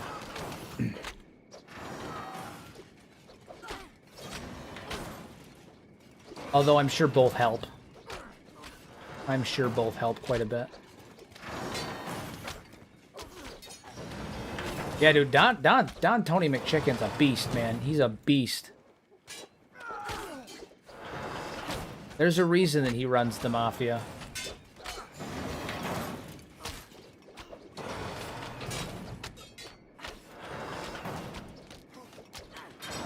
I agree. I will say that the greenery in this game, specifically like in places like the swamp and shit like that, where it's really dense, really dense green. Oh, there's slave traders here. Oh no. We're gonna. All right. I think we pull out. We don't want to deal with that. Everybody group up. Everybody pull out. Who's lagging behind? Of course, it's Shrike. Go get Shrike. Pick her up. Go get her. And then we'll have Burn go get Wing Wing because he's lagging behind too. I don't want to deal with the slave traders. We've been enslaved enough. Thank you. I'm gonna pass on that. Hard pass. We've been enslaved enough times. All right, let's head towards the hub. It's a temporary setup. Actually, no. There's a way station down here we can set up shop in temporarily.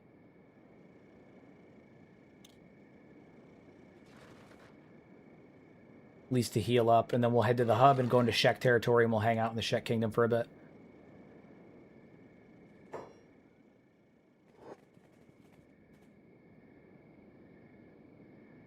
You want the second part of the game to be even darker. What do you mean the second part of the game?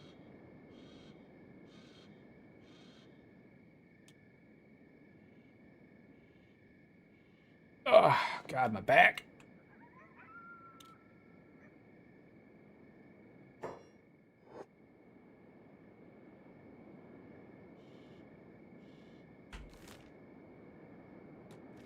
Yeah, define second part of the game for me.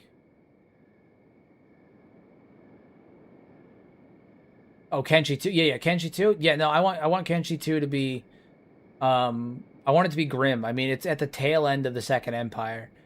It's right after the fall. Cuz again, you know, mind you, the fall of the Second Empire wasn't like an all at once thing. It was a giving up. It was a collective giving up. Towns just kind of started to, you know, secede from imperial control.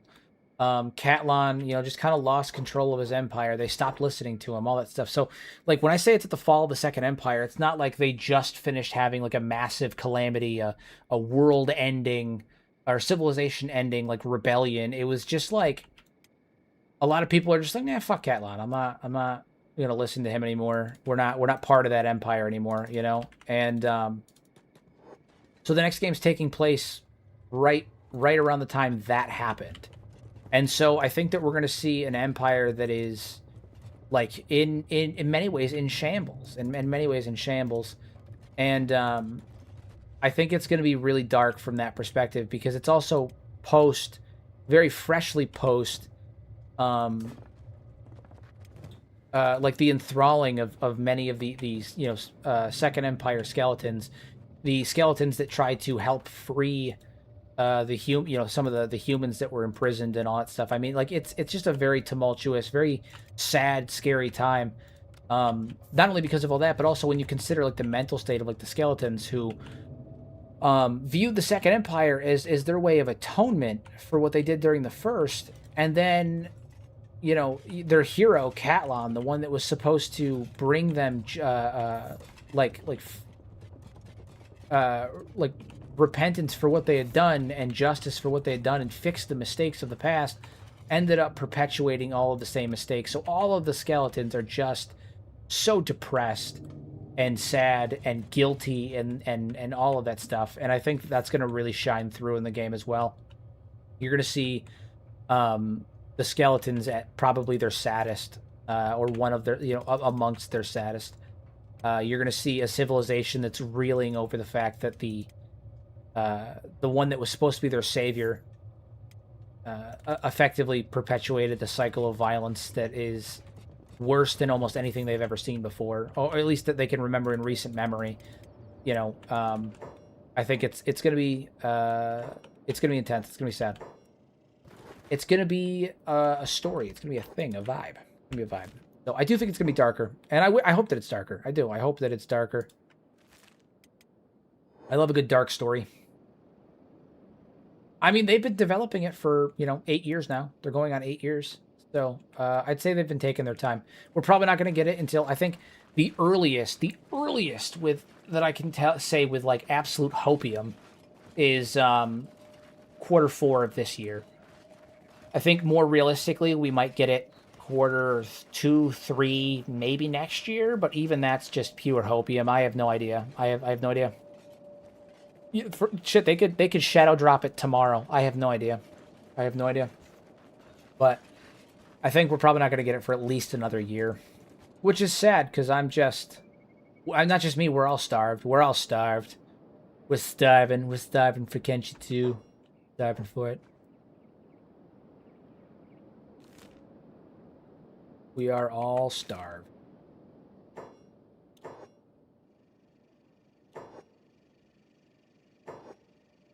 We are, in fact, the starving bandits. We have become that which we sought to destroy.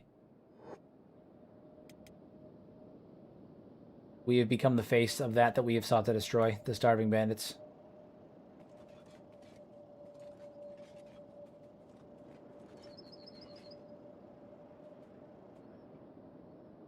All right, we are currently... I'm going to come back up here at some point, too. There's a guy at this tower here that has a bounty on him. That I'm not going to collect the bounty, but I want his weapon, and he's got some decent armor and some decent cybernetics on him. He's from the Iron Will mod.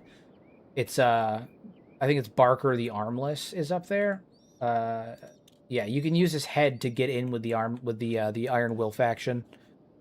Which we may end up allying with in this playthrough just because of their disposition and their like questing system will benefit us for the sake of getting money and allies.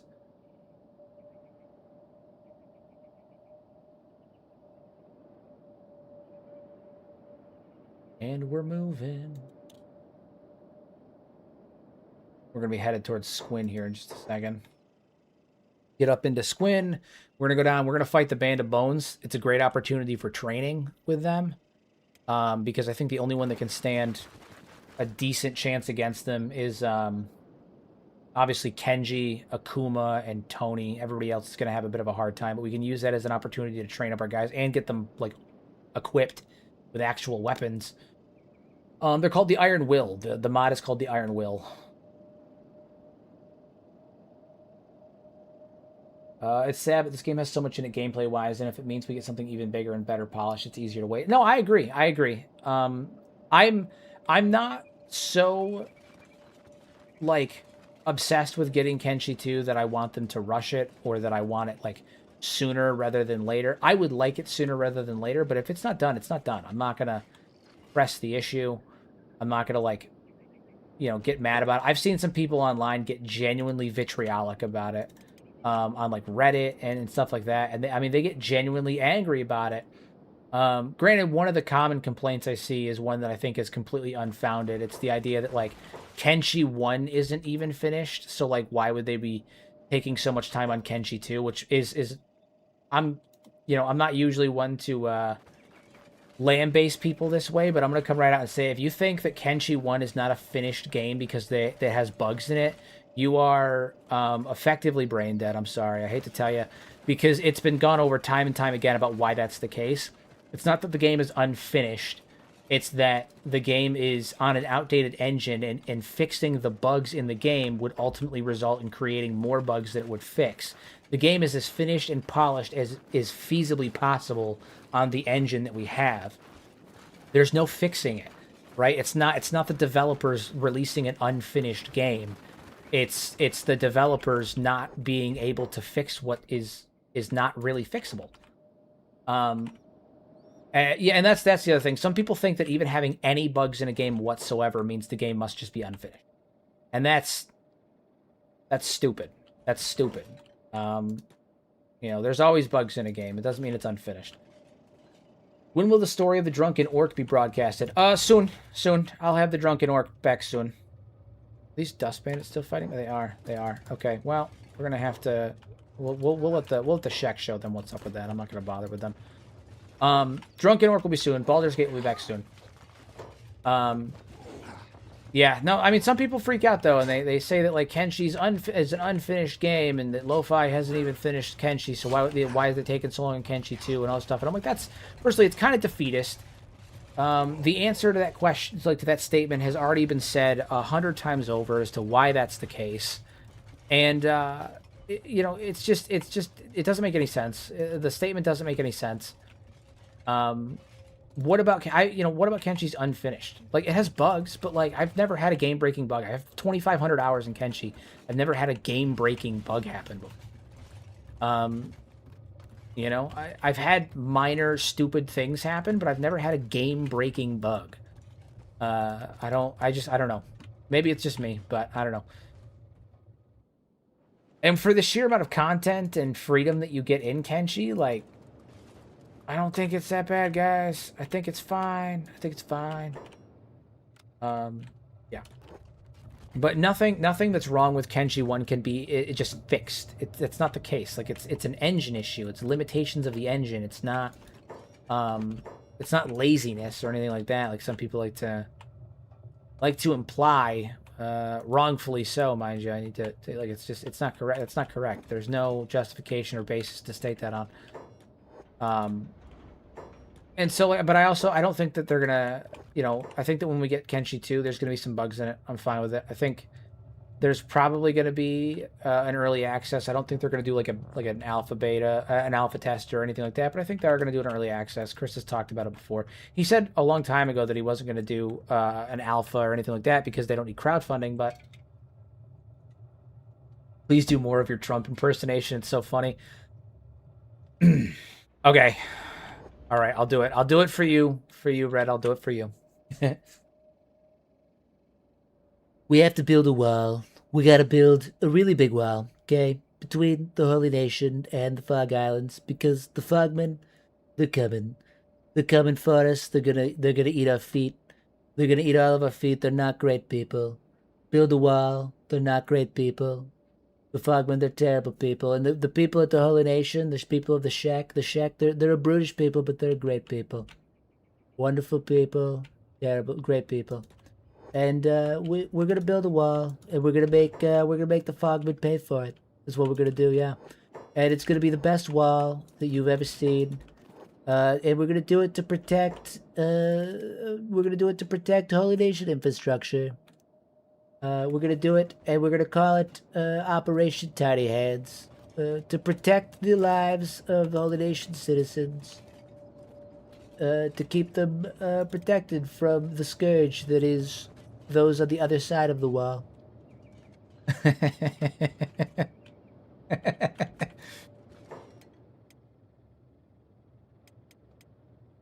I've hung out with many of the Fogmen. I've been around them, and they're really not great people. Deplorable people, despicable. I really don't like them. They're bad people. That has to be one of my favorite Trump mannerisms that he does when he says the word people. It falls out of his mouth, and it makes me giggle. He doesn't say people, he says people. They're wonderful people. Truly, truly stunning people.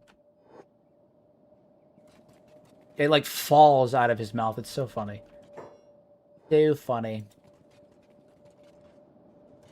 Right, we gotta be careful here. These are slave traders. And I don't know if you guys know this. I don't know if you know this. But we are former slaves. They are former slaves.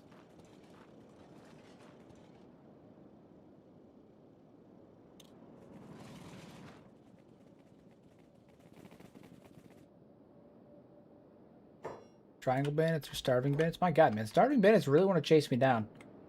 Ridiculous. They really want to try me, which is stupid of them because it ain't gonna work. Not a good idea. Don't do it. But they keep trying. Keep trying. We need to kick some ass real soon because we need money. Because we need food. Some of our guys are starting to get hungry, and we have no money for food right now. Not good. Not very good.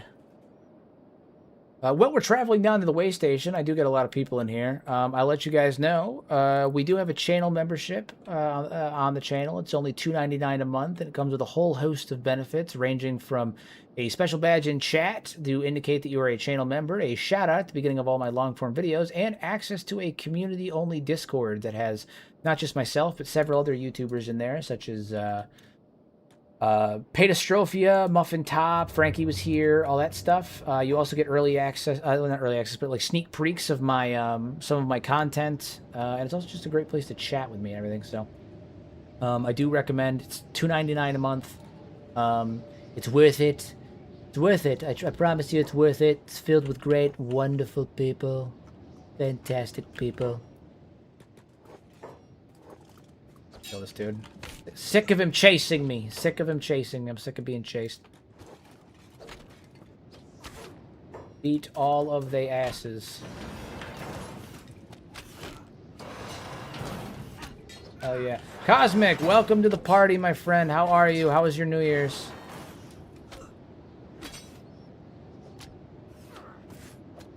It's funny to me that you guys like my Trump impression so much because I brought it up on stream before. My wife hates it. She hates it. Cosmic, dude, you just jump in and immediately with it. You're killing it, man. Thank you, Cosmic. I appreciate you as always, good sir. I appreciate you as always. My wife hates my Trump impression. She thinks it's super annoying. She hates it very much. But like I've worked in I worked in like white collar sales and stuff like that for a really long time, and I was like talking with I would hang out and like go to dinners and stuff with CEOs and like go to corporate events and stuff like that with like really like rich influential people. And one of the things they always used to make me do at these like dinners and conferences and you know symposiums and all that stuff was they'd make me get up in front of people and do my Trump impression every single time. They thought it was the funniest thing. And so it's always funny to me because my wife's like, it's the worst thing. I hate it. She just thinks it's so annoying, and then everybody else is always like, do the Trump impression, do it, come on. I feel like it's my version of the truffle shuffle. Do the truffle shuffle. It's funny. I get a laugh out of it. All right, we got Band of Bones over here. We got a good number of them too. Oh no, these are Shet Kingdom. Okay, well I'm not worried about them, obviously. Because on this playthrough, the Shet Kingdom is not my enemy.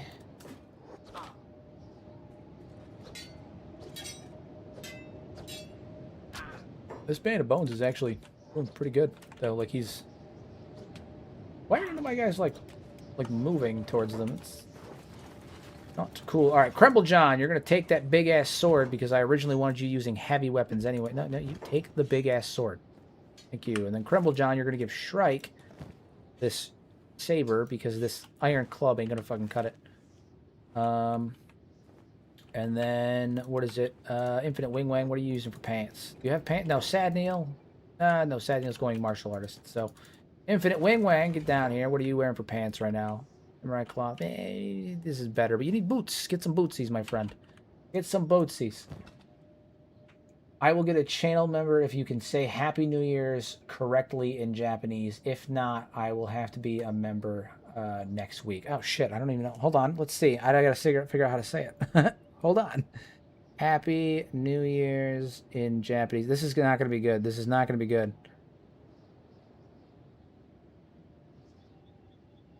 I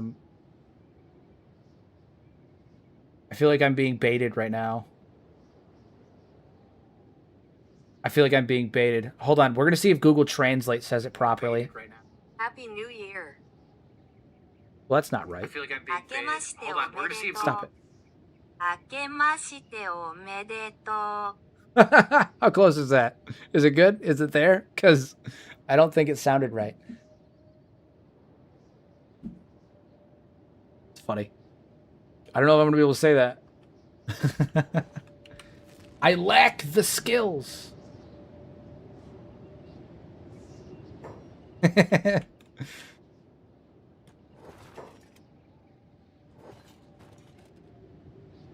Take the boots. Infinite Wing, what are you doing, man? I feel like he keeps running off. Why is he running off? Take the boots, man. Take the boots. Take the frickin' bootsies. I'm glad that you could at the very least understand it. 6%.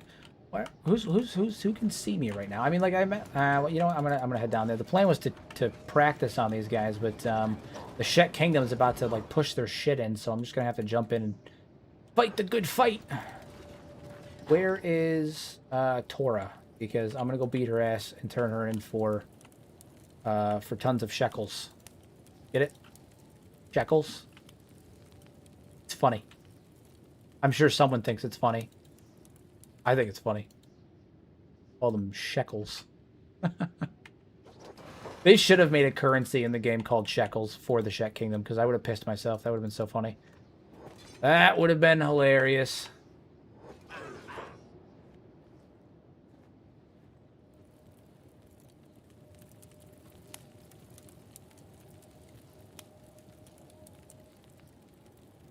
You know, the Shet Kingdom's actually maybe gonna like me in this run.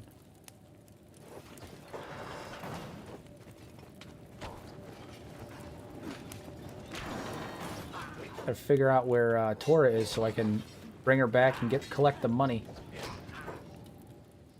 I gotta get Ruka at some point too. I think she might be up at the way station actually.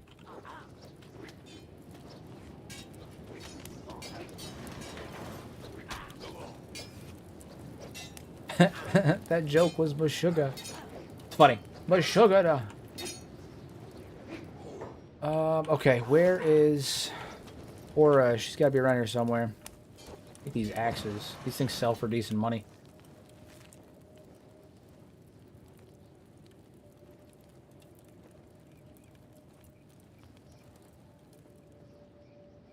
Is that her? That is not her. She's got to be around here somewhere. I feel like they already knocked her out. I just don't know where she is. Is that her? No.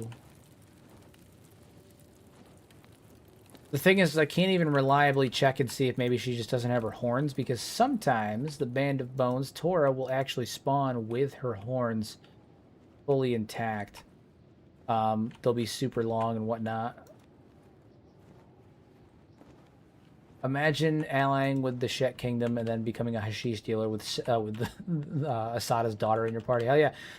That would be fantastic. They said that she wanted her to go out into the world and become more experienced and worldly, and I'm helping with that. What's more worldly than becoming an international drug dealer? That's all I'm saying. That's all I'm saying. That's all I'm talking. That's what I'm talking about. What's more worldly than becoming an international drug dealer? I want you to tell me that.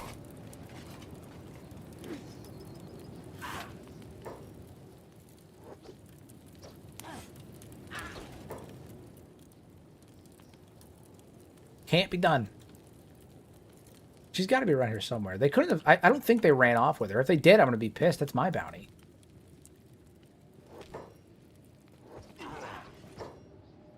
Be around here somewhere. Warrior, welcome officially to the Mad Lads Guild, my friend. Absolutely. Welcome, welcome, welcome.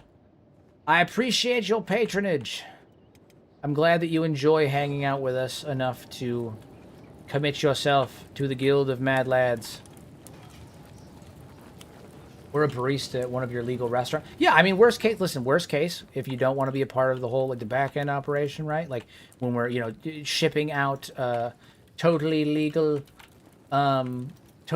substances to other parts of the face of Kenshi, you can be the one that's delivering the food to the people at the front of the house.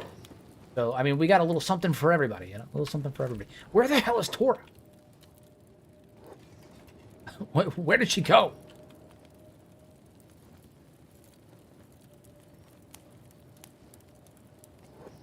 really don't know where she went, and I'm hoping that they didn't just snag her because of her bounty.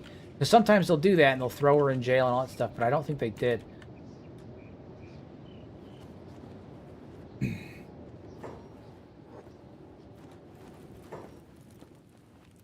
Well, so here's the plan. I'm going to be manually taking the hashish and selling that at places, but I'm also going to be selling food.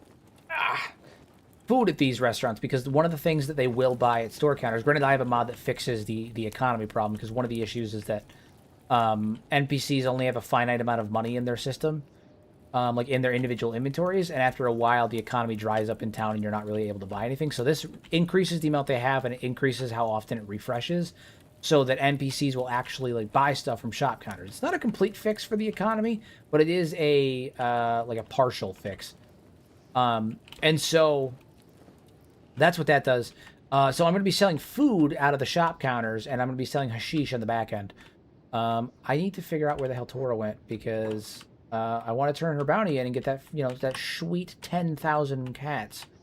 But it's really hard to do that when I don't know where she is.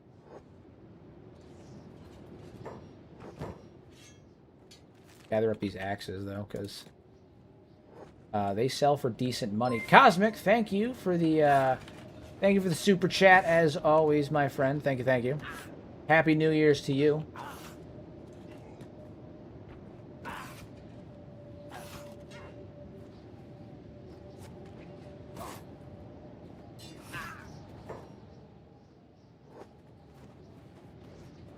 Collect that axe. These axes are probably going to be one of the main ways that we're making money in this whole thing. Chet Kingdom's gone, so now my guys are the ones cleaning up the mess here. Yeah, Bandit Bones are hostile towards me. What foods do you recommend trying when I visit America again this year? I mean, it depends where you're going. Depends where you're going. Flying to Idaho. Okay, so Idaho, I'm not going to recommend like the pizza or anything like that. It's not going to be nearly as good. What foods do I recommend? Foods. I'm trying to think like what you could find like locally that would be really, really good.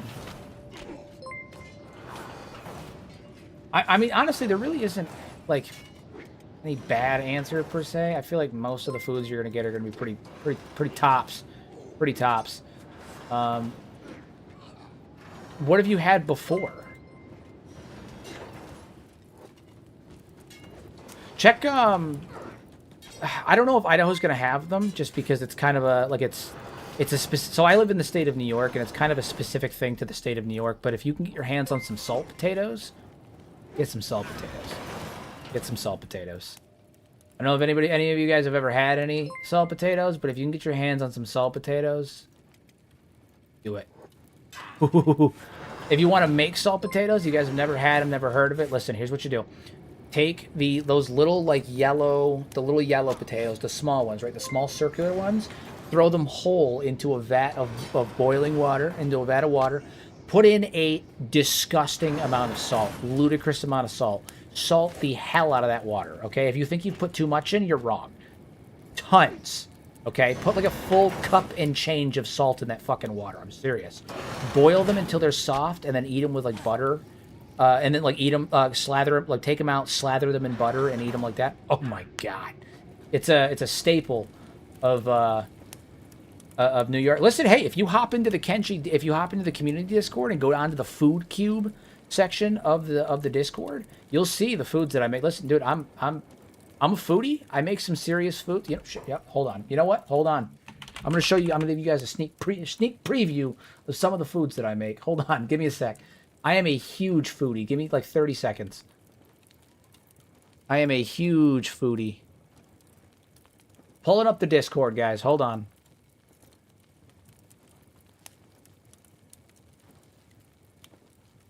If it'll load. All right, hold on.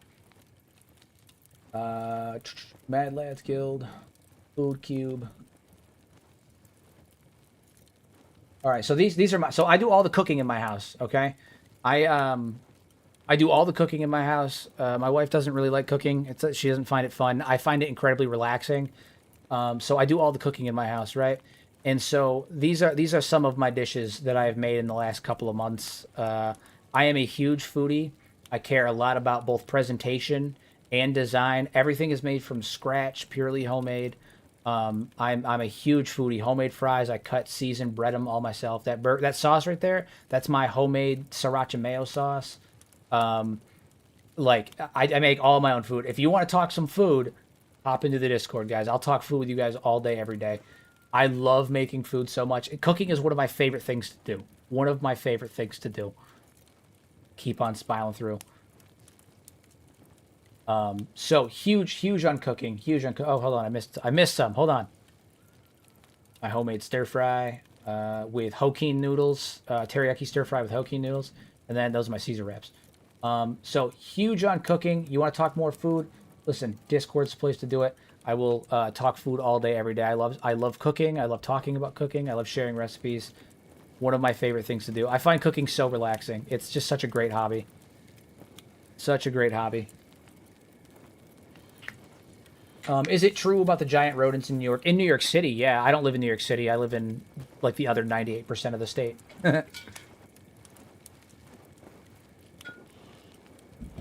As long as you're not by, like, a river, and I mean, like a river, you should be fine. Oh, hey, Tora, look, she found us. That's so funny. I've been looking for her this whole time. She found us. Hell yeah. All right, I'm going to grab her. All right, we're going to pick Tora up. And I'm going to have dear old Donnie here run back to Squin. I'm going to have the rest of these guys stay here. Actually, I'm going to have... Here, what I'm going to do is I'm going to have Crumble John pick up Infinite Wing Wang, who is currently unconscious on the ground.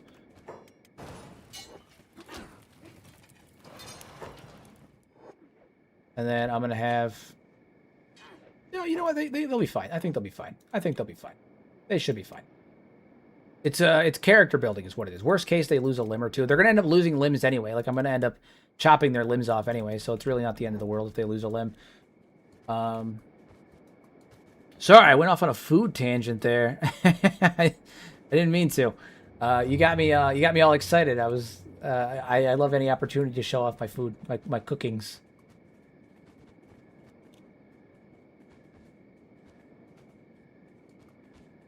I've been thinking about actually doing a like a video for like a milestone video where I make a couple of things for like a couple of the foods from Kenshi in real life, like make a dust witch or make a food cube or like a food cube or a meat wrap or something like that, and then I'll put it out as like a thing. Cosmic, you did 10 more? I'm sorry, I missed when you did 10 more. Cosmic, unit, you did 10 more. My lord, man. Cosmic, you treat me so good. Always taking care of me.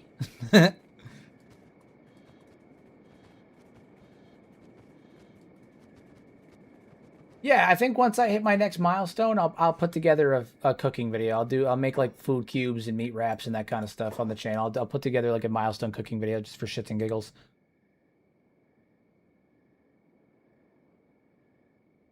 Squin to load in.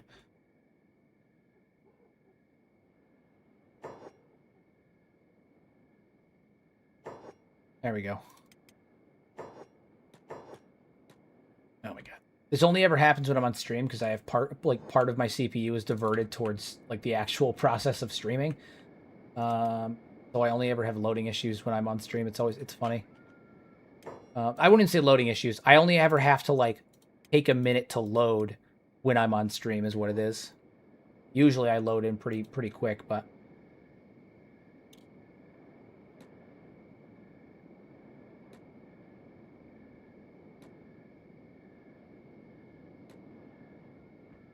hell yeah. All right, so two things are going to be done here. I need to... Where's the... There it is, over here. I'm going to go over here. I'm going to turn her in. That's 10,000 cats. And then I'm going to have everybody else start to head up towards the way station that they're by, because we obviously need to repair ourselves. I'm going to have all of you guys pick up all of you guys. That way, as soon as I turn them in, I can have them run up and get the money, collect the monies. I just gotta find the guy who's the one that I have to talk to turn them in. Where is your head check? There he is. Hand her over. There we go. Fantastic. 10,000 cats. And then I'm going to take this opportunity. I'm actually, this is going to be a little messed up, but I'm actually going to take the opportunity to I think I'm going to let Shrike lose a leg. I think I'm going to let Shrike lose a leg real fast before I heal her. Because the goal is to end up making her a nugget anyway. Maybe I'll let her lose. No, because we don't have a replacement for her right now. We don't have a replacement. So maybe I don't do that. Maybe I wait because I have the amputation table. Oh my god, everything's being such a pain in the ass right now. I have the amputation table that I can use. Oh my god, can you please load? What is happening? There we go. Jesus. I have the amputation table, and that should let me like cut their limbs off later without running the risk of of them bleeding out nearly as much. There's still a risk, but it's a lot safer. A lot safer. 31 people. Welcome, everybody. Welcome. Everybody that received a temporary, like a gifted membership this evening, by the way, you guys also get access to the exclusive, the community Discord and all that stuff. So don't feel as if you have to have like a permanent membership. You guys can get access to the Discord through the community membership as well. Through a gifted membership as well. It does expire like when your membership does, but like no reason you can't pop in and hang out. Contract I'm doing has me on odd hours as women. Listen, Cosmic, you take your time, man. You take your time. I know that you'll pop in when you get a chance. I know you will. I'm not worried about it. You take your time.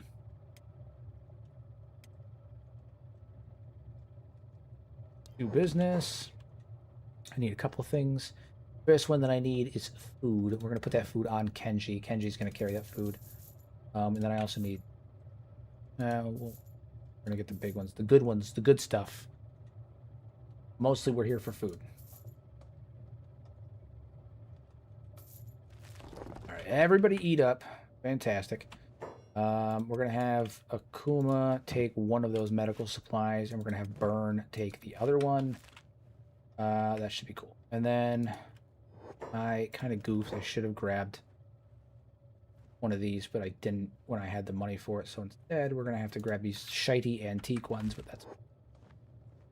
that'll do. That'll do. All right, we're going to put these guys in their beds.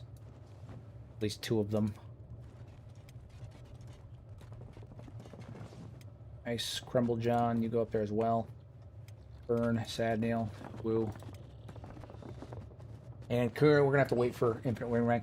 What's your goal right now? In this playthrough, my goal is to... at the current moment, my goal is to get my fighting force set up and like to a functional level so we can set up, put down roots somewhere. Also, we're kind of waiting for our bounty at the United Cities to wear off so that way we can go back there and not get our shit shoved in every time we walk into a city. That'd be great. And then we're going to set up a hashish outpost. We're going to buy some buildings inside the United Cities. We're going to start selling food legally in a restaurateur business. And then in the back end, we're going to be selling hashish as we're running a Mafia-style playthrough. We are the Nugget Mafia. And I'm going to be cutting off the limbs of all of my men once we have an established outpost. I'm going to get an amputation table, cut off their limbs, put them, give them all robotic limbs, and we're going to be a Mafia comprised of fully amputated nuggets. Fully amputated nuggets, led by the illustrious and feared Don Tony McChicken. The world will fear the McChicken, as they should. He is going to be the famed, head of the crime family, the McChicken Mafia, the McNugget Mafia. The Nugget Mafia, Don Tony McChicken.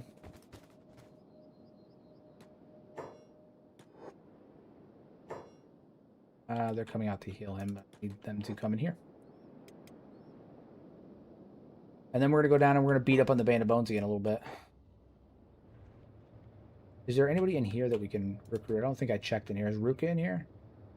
I would like to recruit Ruka. Usually if she didn't spawn in the waste at Squin, so she's either here or she's in AdMag. She's in one of them. I'll continue the broadcast later. Enjoy being here. Yeah, you take care, Red. Take care. I appreciate when you're. I always enjoy having you here as well. I enjoy having you having you here as well. Is it ever worth it to ally with a Shek bandit group? Maybe the Berserkers if you can. Or Krell's Chosen, kind of pointless. Band of Bones, they're relatively pointless. I guess they're a little bit more widespread than the other two, but I mean personally, not really. I don't really see the point in allying with any of the Shek Exile groups. They're all kind of shit. I mean, I'm not. I don't think so. No, not really. It looks like we're gonna have to go to AdMag to get Ruka, which is annoying. Or she may be back in Squin. She may be in the other the other bar that I did not check. That's possible. Quite possible. Quite possible. So I may end up having to run back to Squin here in a minute, but that's a story for a different day.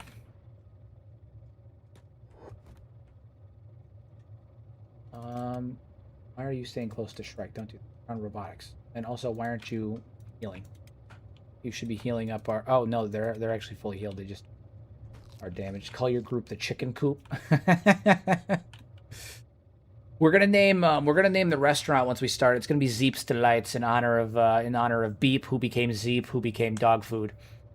So we're gonna name it our legal restaurateur business is gonna be Zeep's Delights, and we're gonna sell food.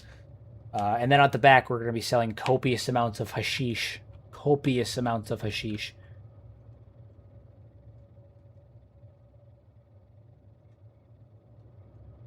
Wait for these guys to heal up so we can actually move.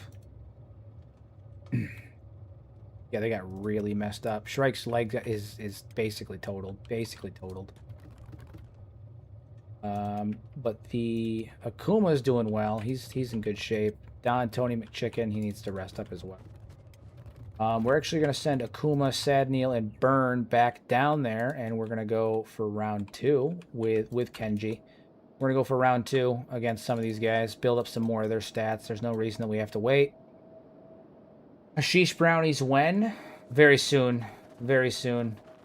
Are you growing hashish in the UC with hydro? So I'm debating if I want to run the route, like go hydroponic, if I want to set up in one of the areas just outside of the UC and then funnel it in, or if I want to set up in the gut. I'm halfway tempted to set up in gut and do it that way. We might also end up setting up over here in the pits or in any of those areas as well. I'm not sure yet. We haven't quite gotten that far yet because we've been too busy trying to not get our shit shoved in every 15 seconds. But we're slowly making progress towards the end goal of that. We're just not quite there yet. I'm gonna use this opportunity to outfit him with proper, or not proper, but better gear, I suppose. And also take some weapons that we can sell on the back end for some extra cash. Berserker leathers, I think that's perfect for our Juggernaut here for Akuma. We have to go to the hub and recruit another Juggernaut as well. There's another one that I want to get. Her name is Gaia. And then I also have been checking around to see if any more have been spawning other places. Oh, actually, these are better. These are better. And then we're going to replace his martial arts bindings with normal ones, because the Jug bindings only do +2.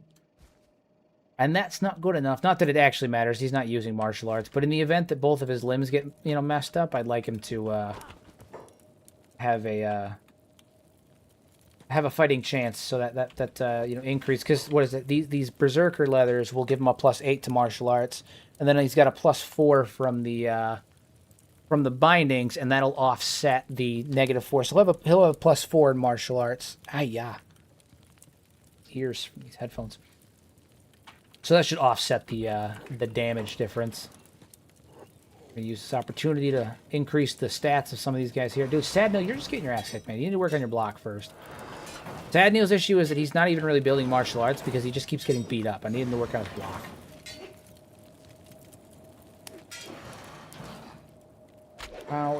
Burn is down. Burn has gone down. We need to get Sadneil some clothes and stuff that'll help his situation. Anybody else here with like berserker leathers or anything like that I can put on him? That will increase his martial arts, at least enough to where he can actually, like, put up a fight. That would be fucking cool. Because right now, he's just getting his ass kicked. He can't even fight back because his martial arts is 1. He's not doing literally anything. He's not doing literally anything. No. No. Of course, it's all heavy crap. Leg protection. No. No. Jesus Christ, I can't get one thing. Not one? No. Holy shit. I just need berserker leathers. Okay, those will do for right now. Is there a better one around here? Yeah, the first few levels of martial arts are definitely a pain. There's a specific equipment type. It's the one that I just gave Akuma. If I can find another one of those, it'll I can use that to offset it until he starts to gain levels on his own. But I don't think there's another one here that has that particular armor set, which it's not the end of the world, but it would definitely make things way easier. But he should have at least a little bit of an increase in his martial arts stat now. He should be able to at least participate in the fight. Yeah, see, now he's actually, like, trying now. He's actually throwing fists, throwing hands. Yeah, he'll actually start to build up that martial arts now. Very good, very, very good. Give him hell, Sad Neil. You won't be sad forever, not if you apply yourself. You know, actually, I'm gonna have him trade. Have him trade. It'll give him better. Yeah, puts him at 8 outside, which is enough to at least get his stats rolling. And Akuma doesn't really need that +8 boost. He can use it, but he doesn't need it.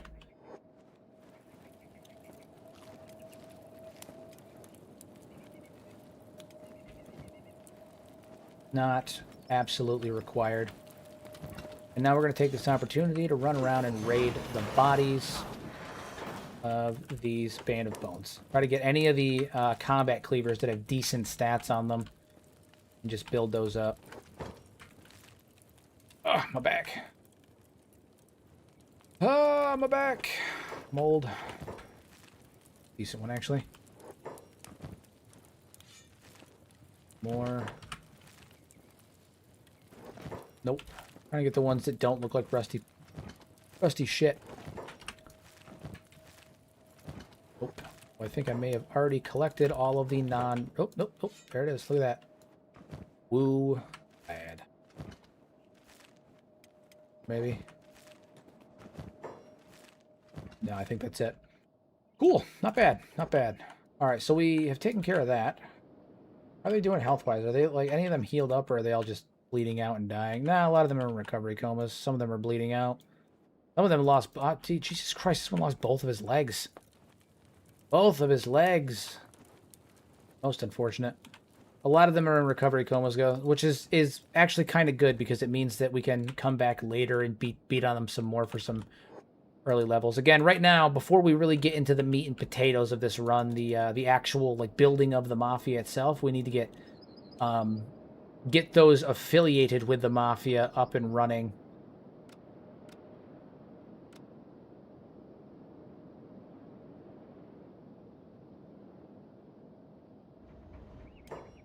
The opportunity to save it. Save often, everybody. Crashes happen. This is Kenshi. Alright, how are you guys doing on healing up? Shrike's leg is still completely screwed. One of the other cool things about Juggernauts is they heal faster, which makes, just in general, like, recovering from fights way better. Like, they heal way faster. Like, this is passive regen.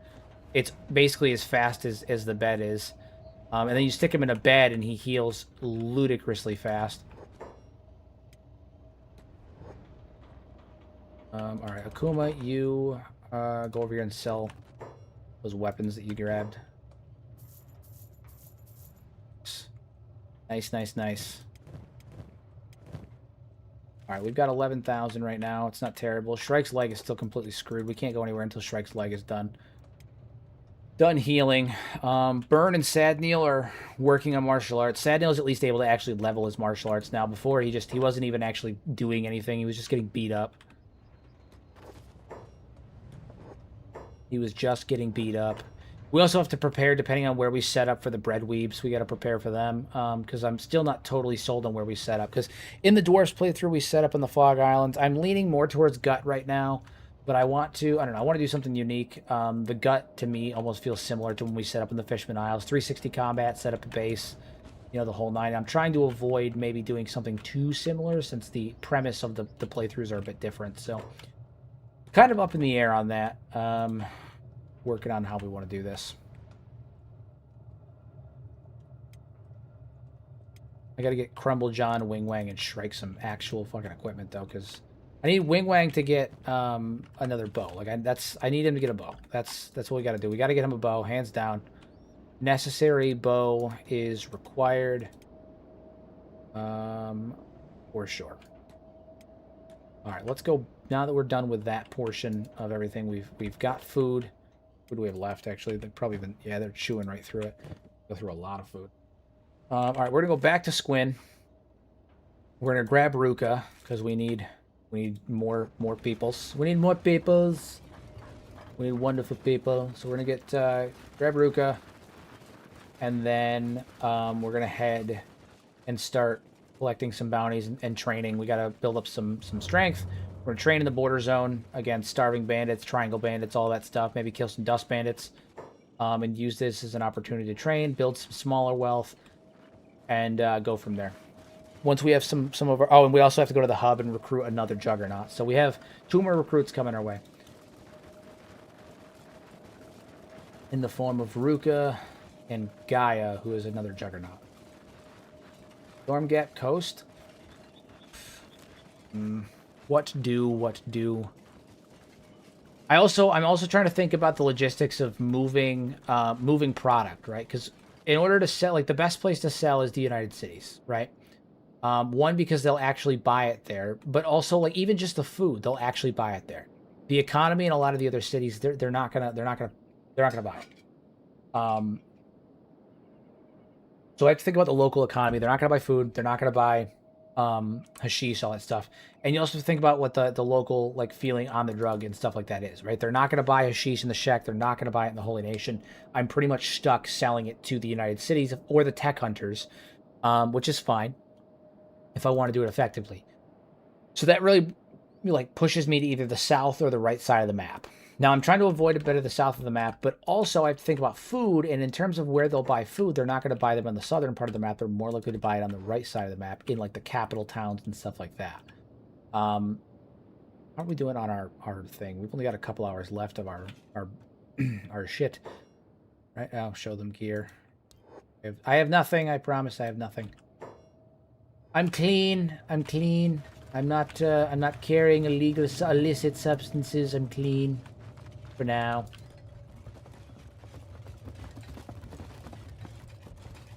Ruka, where are you? Wherefore art thou, Ruka? Are you in here? No, which means she is an AdMag. She's not in the way station. She's not here. She is an ad. Which is kind of annoying. I don't really want to go all the way to AdMag, but like we might have to. I think if you're not doing hydros, soon Gut is probably your best bet. Then do hydros and be back in the restaurant front. Yeah. So Gut has a great climate for building this sheath, but again, we'd have to get walls and stuff up, because once you have walls up, the big things will pretty much leave you alone. Like they're really not much of an issue once you get walls up. It's getting walls up. It's getting the base set up, or even once you have like one building up and you can put some harpoon turrets up on top, or even like crossbows, it becomes far. Oh, there she is. It becomes far less of an issue. It's just that initial setup that's a bitch, because you're getting attacked by beak things from all sides. All sides. It's 360-degree combat. I mean, if you look at my original Nugget Mafia Let's Play that I did 2 episodes of it, in like long form content, not live streaming. If you look at that video, I set up in the Gut, and it was just 360 combat. The beak things were piled up in literal fucking mountains. They were hills. They were huge. They were piled right up. There was so many of them. It was actually a really big problem. It was really annoying too. So like it's not easy. It's not easy. it can be done. It's not the end of the world. And I can get it done, but in order to do so, we're going to need to be stronger, obviously. So, I see that. I see that. You cannot see the rules. You cannot see the rules. It may have to wait until after the stream or right towards the end of the stream, but I will check that out. I don't know why that's the case. Everyone should be able to see the rules. I might have to mess with the permissions though. Server's relatively new. It's only been I only released it like 2 weeks, like a week or two ago. So I may have to mess with the permissions on that, but I'll get it taken care of. General rule: don't be a tool. Just don't be a tool. That's all. Don't be a tool. Don't be a tool. Respect everybody. And you know, stuff like that. Okay. Get Ruka. I will fix that though. I will fix that. I do see that you joined it. I got the notification. I'll get that taken care of. Thank you for letting me know.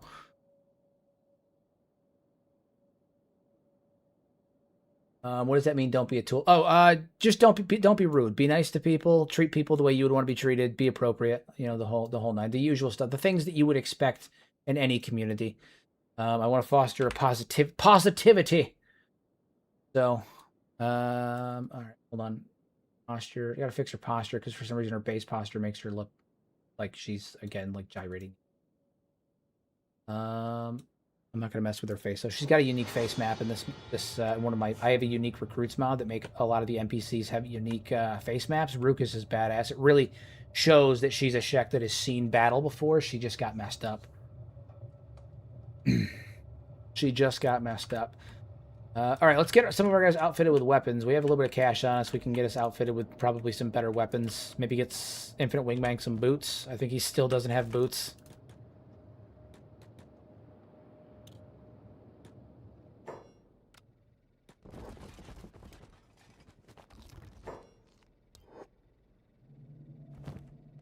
All right, Crumble Job. We're gonna sell this, and we're gonna give you a. We're gonna try to get you your foreign saber back because I gave him a foreign saber back when we were in the Fog Islands when we first recruited him, and he lost it when he got turned into a slave for a while. Although he's gonna have to get one that's of shinier. No, he had an industrial katana, is what it was. It wasn't a foreign saber. It was an industrial katana. We'll give him one of those back now that we have a little bit of extra scratch to our name. Give him his industrial katana back.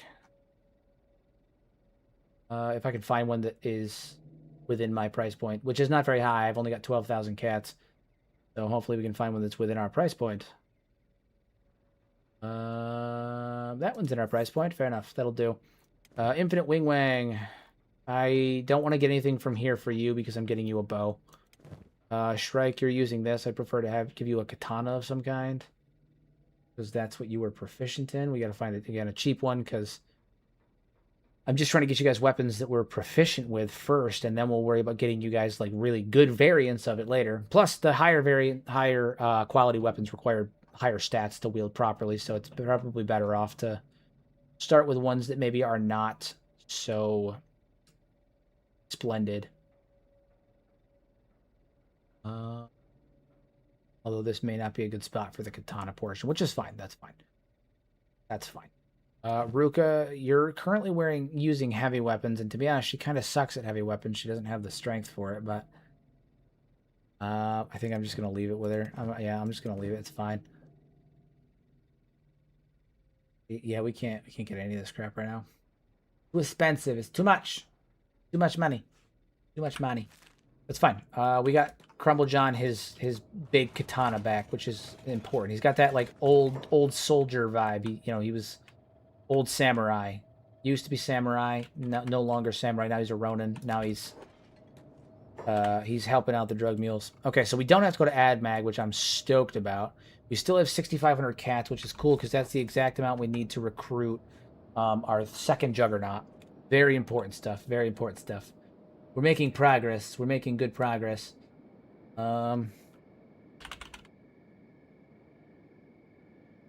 am going to take this opportunity to assist the Apotheosis here in figuring out what is going on with the Discord.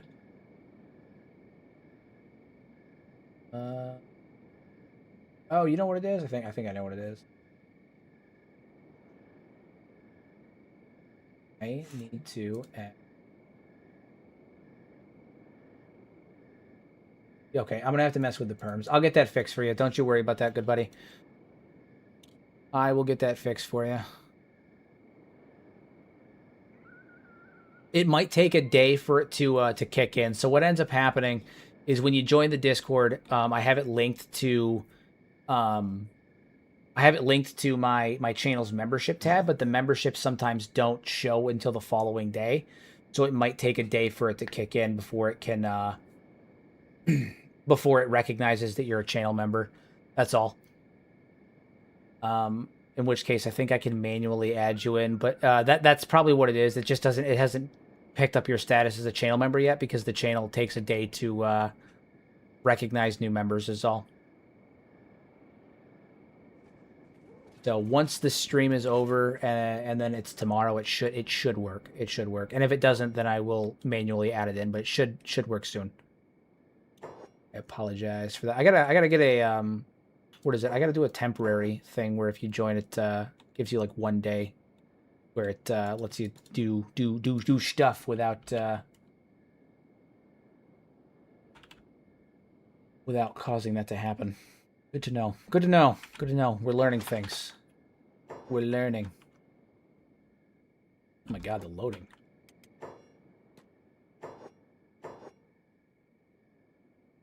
We're putting together a little outfit right now. A little crew. Little crew right now. A squad. We got a squad rolling. Things are looking good. So we're going to come up here. We're going to get another Juggernaut. We're going to have to level her up a bit. She's going to require some work. But we should be in a good position to do so. We've got plenty of guys. We're building strength up. Yeah, maybe I'll end up doing that. Maybe I'll end up doing that.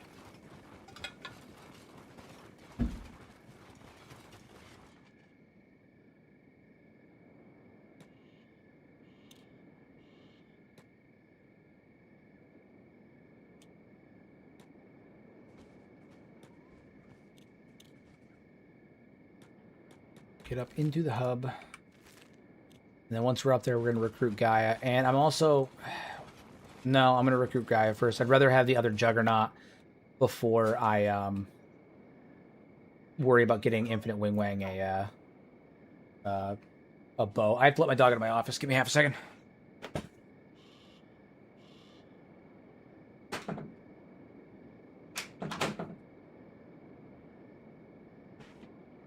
Okay, there we go. She was whining as she does. She wanted to leave my office. Usually around this time of night, she wants to go to bed. So what she's going to do is she's going to go over to my wife's office, because my wife is in there right now playing Sims or hanging out with her friends or doing whatever she's doing. And she's going to whine in front of the door until my wife lets her in. And then she's going to sit in there and she's going to whine at my wife until my wife says screw it and goes to bed. Because that's what she does. when Cassie wants to go to bed, she goes to bed. Whoever gifted me my membership a while back got me into playing Kenshi. It's been awesome. 10-1. This is... I'd say there's probably like a 6% chance this is not the case. It was probably Cosmic. Cosmic is like the progenitor of memberships on this channel. He gifts them to everybody. He's a unit. He's a unit. 7,500. No, I don't have enough cats. That sucks. That's okay. We can use this opportunity then to get a bow for Wing Wang. I was going to wait, but we'll get a bow for Wing Wang now then. Yeah, I feel like Cosmic is like the progenitor of memberships on here. Good squad of characters so far. Are you planning on teaming up with any other factions? So I am going to ally with like the Traders Guild and the Tech Hunters and stuff like that. Because obviously I'm going to be basing and running our restaurants out of that city. I'm going to be selling drugs into that city. So I don't want them to be mad at me. I need them to work with me, in order to, like do stuff. So the plan is to probably end up working with the United Cities and the Traders Guild, because you want to maintain good relations with the government, especially when you're doing illegal things inside their city, right? So it makes sense to maintain good relations with them. All right, so we got to get Infinite Wing Wang in here. Sell that. We have toothpicks, but I want to give him something that is a little bit better. A little bit better. Required skill 80. Eagle's Cross. He cannot handle an Eagle's Cross right now. He doesn't have the skill for it. My guy will be shooting on his own people left and right.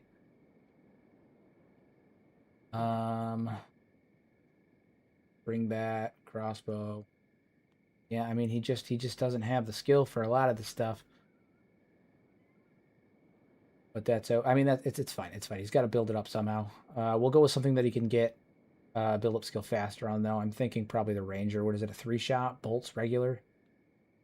Standard? Do they have a shoddy one? Oh, we'll just go Ranger then. Can I afford it? 4,000? Yeah. Yeah, yeah. They shoot regular bolts. How many of those can I get? Good amount. Good amount.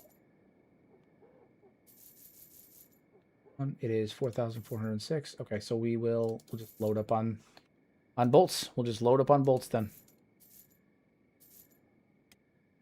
Okay, so Infinite Wingwag now has stuff. Is there a place in your Discord where I can post my Kenshi builds? There is. There is, in fact. There's a whole area for Kenshi builds. There's one for food. There's one for stories. I actually just posted a short story that I wrote. It's a narrative, like, roleplay story. It's about 6 pages long. I posted it earlier today, describing the tale of a group of tech hunter mercenaries that are just, exploring a second empire, an old empire facility, and they end up finding a chained up hydraulic knight by the name of Locke and freeing him, and chaos ensues. Very short story, but something that I think is really cool for the face of Kenshi. There's, place for stories, place for food stuff, Kenshi 2 discussions, lore, base builds. I share sneak preview of my build videos inside the build channel as well. So, the cool stuff there, and I try to help out wherever I can. If you guys have any questions or anything like that, ask me there. And again, there's other YouTubers in there as well that you guys can chat with. Good opportunity to talk with other content creators. Frankie Was Here is in there. He's easily, if a lot of people consider me to be like one of the larger, I wouldn't say authorities, but like voices of Kenshi lore. And on the same side, when it comes to the mechanical side, like the stats and the leveling and the back end stuff, Frankie's the man. Frankie, what I am to lore, Frankie is to the mechanics of Kenshi. He is the me of Kenshi's mechanical side, hands down. So he's in there as well. He always loves to answer questions and help people out too. So yeah, and Pedastrophe and Muffin Top are in there too. Really, really good dudes. Really, really good dudes. I just did my collaboration with Pedastrophe. Yeah. Link is in the membership tab. I was just saying a minute ago, it might take a minute for it to register if you just got your membership this evening, because YouTube has not recognized your membership yet. It takes like a day, so it might not, like, you can join, but you may not have permissions until tomorrow. As a result of like the way YouTube like works and everything. But once your membership becomes like official on YouTube after like a day, it will you'll be able to join in. Like all your permissions will automatically get added. You won't have to like rejoin or anything. They'll automatically get added. Or at least you shouldn't have to rejoin or anything. So, but the more people, the better. I love hanging out with people. I love chatting with people. Good. Trying to foster a nice, good community. Lots of lively people. I wonder if I can see Japanese Kenshi creators in there eventually. I'd love to see that. I'd love to see that. Pedastrophe is he's Austrian, so we've already got mid Europe and all that stuff. So I'd love to see some Japanese creators in there as well. I know that there's a pretty big market for it. So jump on it, my friend. Jump on it. No reason to start like now. I'm all about community. If you do start and you start making content, you let me know, and I'd love to see what we can do to help out. I'm really trying to. I've made it my mission this year to make helping other Kenshi creators, build their channel and grow and all that stuff. It's like my fundamental mission for the year is assisting other Kenshi creators. So I'm gonna help other channels grow and help however I can.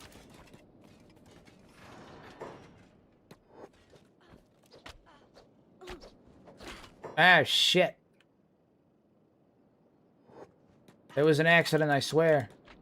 Don't be mad at me. I'm sorry. I made a Kenshi mod. You'd hate it. What was the mod? Do tell. Come on. You can't just be dropping, straight sentences like that, not telling me what it was.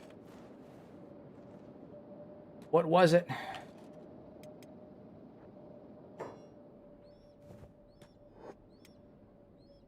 I need to earn me 7,500 cats. That's what I need.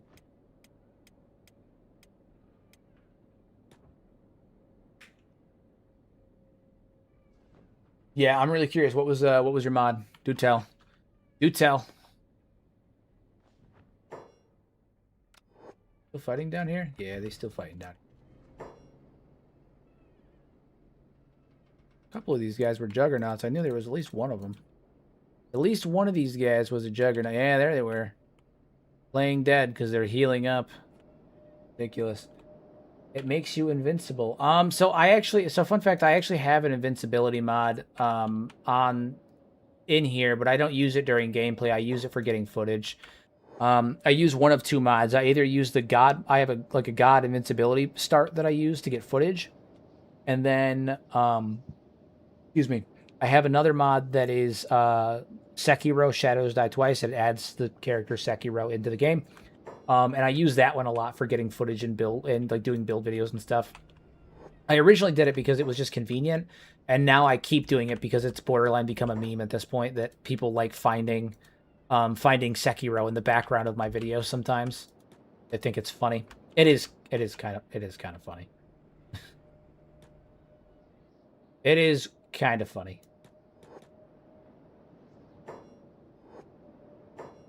All right, so Infinite Wing Wang is the one that I'm really trying to put a lot of focus on right now. I'm really trying to build up his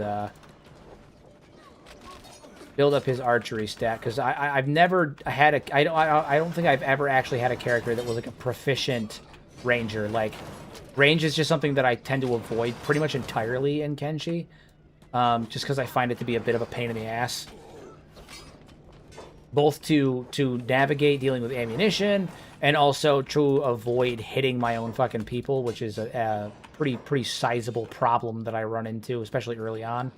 And because of that, I tend to avoid it, but I would really like to commit to it, especially because we're doing the whole Mafia motif.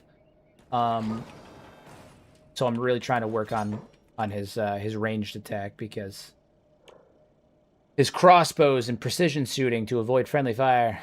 Yeah, nothing's worth getting shot in the back by your own friends. It adversely affects. It's adversely affected when you have injuries. However, yeah. So I'm trying to trying to really do that. So making martial artist into a ranger is a no-brainer so far. Yeah, I really want to. I think that's probably what I'm gonna end up doing is I'm gonna make Wing Wang combination martial artist and ranger. I'm not certain yet. I might end up giving him a katana too, though. I don't know. Kind of up in the air. I haven't decided what I want his melee equivalent to be because he's gonna have to have a melee equivalent. He can't just be a ranger. He'll die. He'll die. I have become Hiro-sama, apparently. Thank you.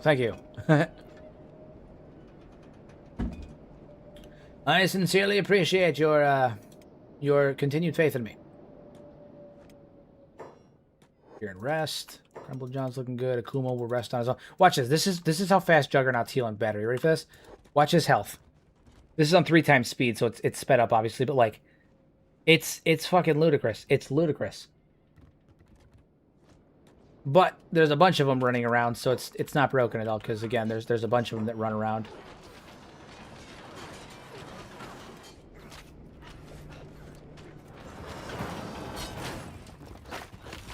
Infinite Wing Wang's just out here, just going at it. Hell yeah. I'll have to take this iron club for right now. Have that act as a backup and give him some shoes, finally. Some shoes. Give him some shoes. Alright, healed. Shrike, you need to heal. Crumble John, you need to heal. Wing Wang, you're fine. Akuma, you're fine. Baruka needs to finish healing. Nice. Just building up them stats. I tried getting my friend into Kenshi, played a total of 8 minutes and decided he didn't like it, but he watched me play it tonight. I think he's going to give it another shot. Listen, Kenshi's one of those games where, as far as I know, everyone who knows about it loves it. Everyone who doesn't love it doesn't know it exists. I've never heard someone say, I don't like Kenshi. I've heard people say, I don't know what Kenshi is. Or, I started Kenshi. Like, I feel like everyone hates Kenshi at first. And then they realize about 500 hours in that they haven't left their house in 3-4 weeks, and they don't know where all the time went. Like, I've never heard someone say in the long term, like, I genuinely do not like Kenshi. I've only ever heard people be like, I don't know what Kenshi is, or I am obsessed. But the story is always the same.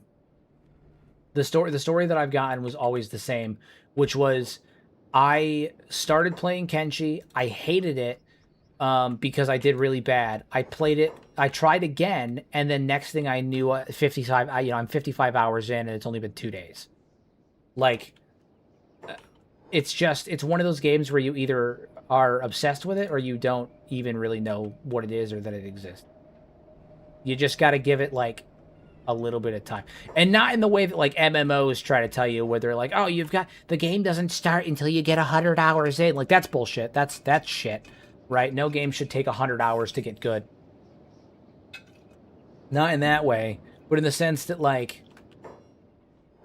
it's once you kind of put down your preconceived notions of what a game and like what Kenshi is and how a game is supposed to function, you stop comparing it to other games and start looking at it as its own individual thing.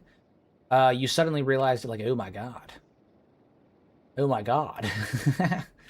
gacha games take forever to get good because they're in a delicate starting position. Yeah, well, gacha games take forever to get good because like, what is it, they entice you with ease early on, and then it takes about forever to get through the mid game, and then by late game you're basically just doing rinse and repeat your dailies all over. So tried getting Kenshi, getting into Kenshi 3 separate times. Then I went into it with a backstory and mind and a goal, and I couldn't put it down. Yeah, literally you just got to think about it for a little bit and you'll get there.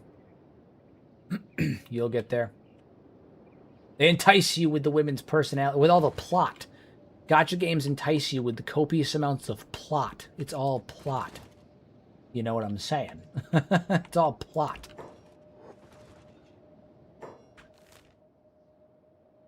What it is, it's all plot. Okay, we need money. That's what we need. We need money. But in order to get money, I have to go kill people and get things to sell. Now, we have decent stats. We have a decent run. I don't think we're quite strong enough to take out some of the other factions that I was hoping to. Like, again, this ruined watchtower, we're not tough enough for that yet. Unless I can get like one band of mercenaries. We're not strong enough for the Dust King yet. We could probably try our hand at taking the Black Dragon Ninja, but I don't think I want to risk that again without a band of mercenaries on my back. So I'm thinking, my back. Here's what we'll do. We'll head into like down here into the forest, and we are going to farm some beasties for leather and whatnot, and stock up on leather. How are we looking on food too? Yeah, we're getting low. I have fallen in love with the Zenless though, because characters don't become background characters. Yeah. I play Fate Grand Order for the lore, I swear. You know what's fucked up? I actually do play Fate Grand Order for the story. I do actually like Grand Order, and I do play it for the story. What is it? I play Grand Order, I play Epic 7, and I begrudgingly also play 7 Deadly Sins Grand Cross. Unfortunately. I've been playing Grand Order since, like, 2016, 2017, somewhere in there. 2016, 2017, somewhere in there. Oh, this isn't gonna be any use to us right now. I don't even know why I came in here. This place sucks. These guys, these triangle bandits. Hell yeah, let's go mess up some triangle bandits.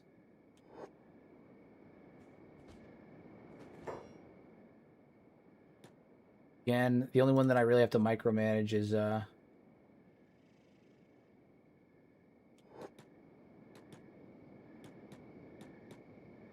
Infinite Wing Wang, because he's an archer. Or later on, we won't have to micromanage him nearly as much. But right now, we gotta see. This is what I'm talking. Don, you just literally fucking dodged into a fucking arrow, man.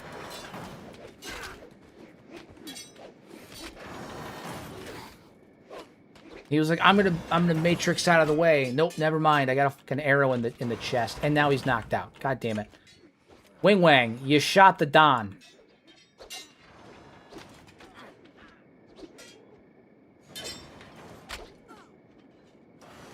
Wing Wang shot the Don.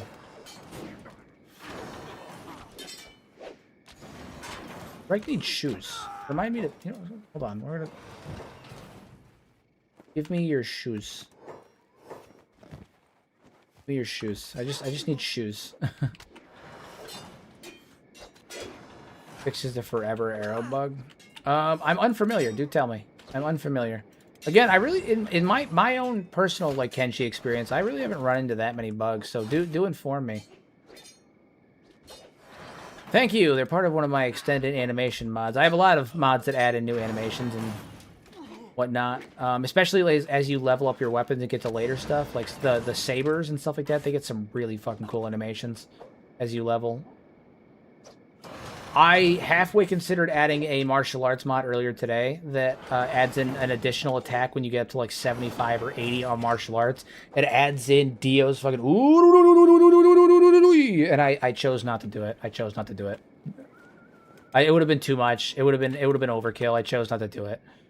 But I thought about it. I did. I really thought about it for a minute.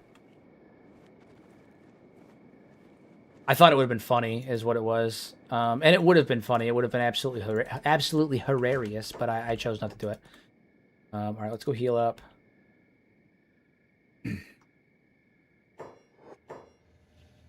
All right, we're going to put you into bed. You get into bed. Trike, you get into bed. Crumble John, you're fine. Wing Wang, you're in bed. Luma, you're fine. Ruka, you get into bed. Fantastic. Crumble John's actually kind of a baller, man. Like, I feel like he is not taking many hits. I think he's actually doing, like, quite well, which is, I don't think shocking, but shocking. Like, I'm not like, upset about it or anything like that. And I feel like to a degree it makes sense. Like, he's got pretty balanced stats across the edge, but, across his whole stat block, but he's I don't know, I feel like he's been doing pretty well. I feel like we've gotten to a couple of scrapes and he's actually like usually been coming out with decent health comparatively to some of our other guys. No, Wing Wing, get back in your bed. What are you doing? Get back in your box. Yeah, I feel like he's been coming out with decent stats comparatively to the other ones. So, not complaining, of course. Again, I just cool. It's cool. Good. I've seen mods that remove the Naruto sneak run. I love it. I don't know why you would want to remove that. That's like one of my favorite things to do. I wish that they would Naruto run when you snuck, no matter how much skill you had. My back. Scratch my back. Eeh. I wish they'd Naruto run no matter how much skill you had. I wish that they'd Naruto run without sneaking. That's what I wish. I wish that you, late game, if you had certain weapons on, they would just Naruto run. I think it's the funniest thing.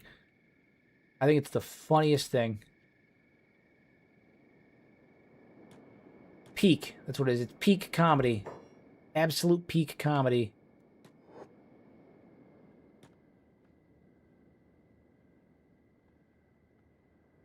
Oh, I'll be good. I stretched during the day. I just threw my back out yesterday is all, so I'm good. If I stretch too much, I'm gonna mess myself up. But I pulled my shoulder blade yesterday is what it was.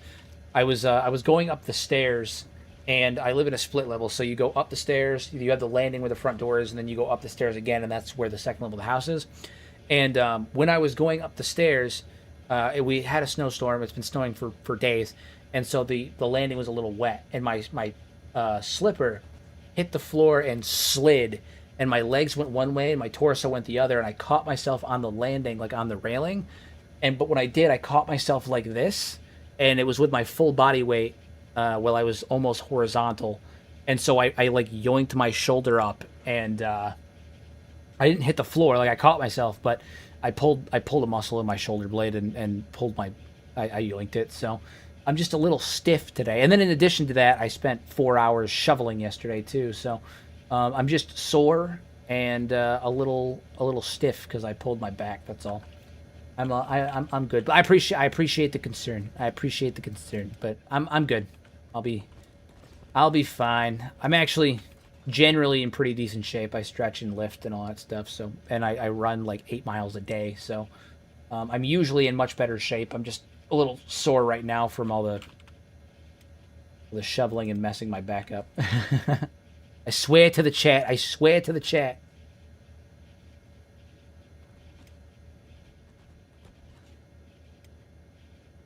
All good. I do appreciate the concern, though. I get the Naruto run is silly, but two of the most beloved factions are a society built entirely around crabs and robots who pretend to fart. No, I mean literally though. At a certain point, Kenshi's funny because it takes itself very seriously while simultaneously being a full-on meme culture. Like it participates so aggressively in meme culture. It's fucking great, man. It's just great. There's like a perfect blend of being serious and just being bullshit. It's the perfect blend. It's great.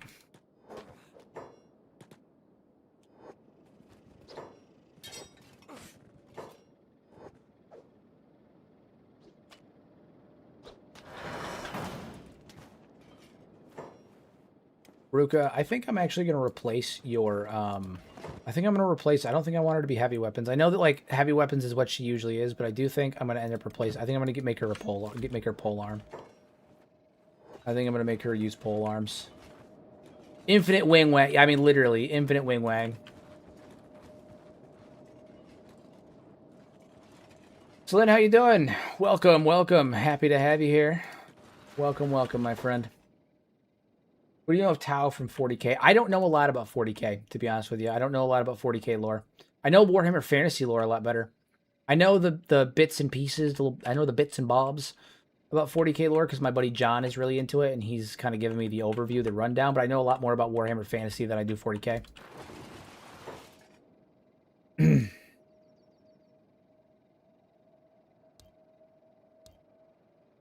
I'm not interested in the lantern. I said no. Leave me alone. No means no.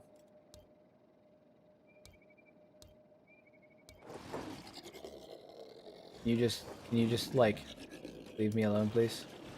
I don't want to buy your stupid lantern. I wanted to like talk to you and see if you had any like other things. I don't want to buy your lantern.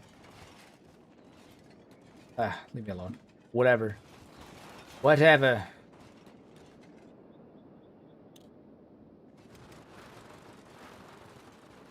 You can give me food. Oh, so now you want to talk to me about buying other things.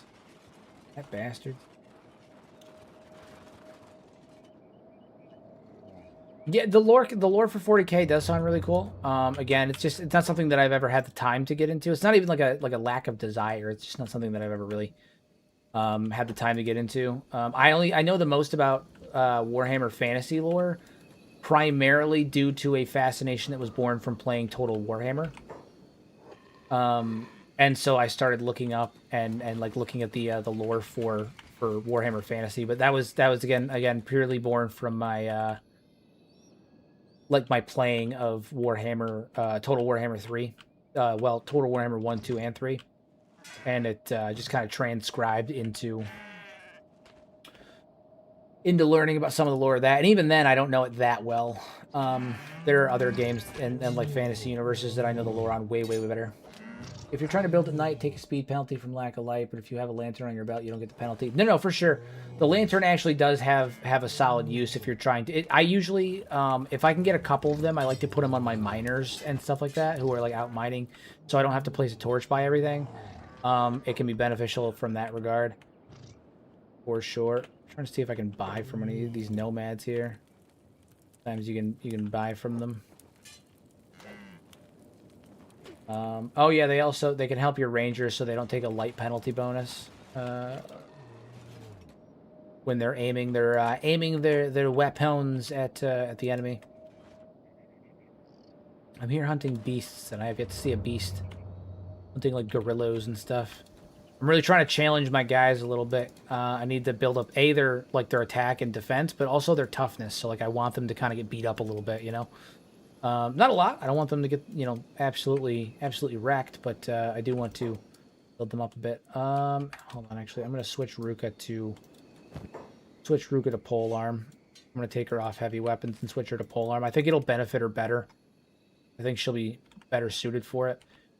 I find that she's just, even though she starts out like she starts out with a heavy weapon, and like it's kind of, she's a Shek, so like it's implied she's supposed to be a heavy weapons user. I tend to make her like either a martial artist or I'll give her a pole arm or anything along those lines, because or like a hacker. I tend to take her off of I tend to take her off heavy weapons. She just isn't good for it. Not early on, maybe later, but early on, she's not effective because of the heavy weapon. She doesn't have the skill to wield it. At least not the one she has by default. That's for sure. She just lacks the skill, the drive. So be careful to avoid Holy Nation patrols.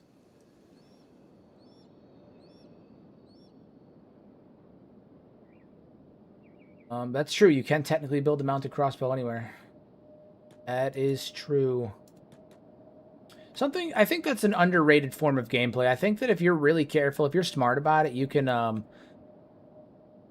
think that's something that I don't see a lot of people do. And now that I think about it, it's actually a pretty interesting form of gameplay, where you could, like, go to a boss area, set up a bunch of mounted turrets and shit, and then kite the boss out in the area and just, like a firing squad, just start gunning them down. Just start mowing them down. Ooh, dust bandits. I do think she looks badass with a heavy sword, but I think early on she's not equipped to handle it. You got to build up some of her. You got to get her confident with what is it? You got to teach her to walk before she can run. You know. She's not able to. She doesn't have the skill to handle that yet. So.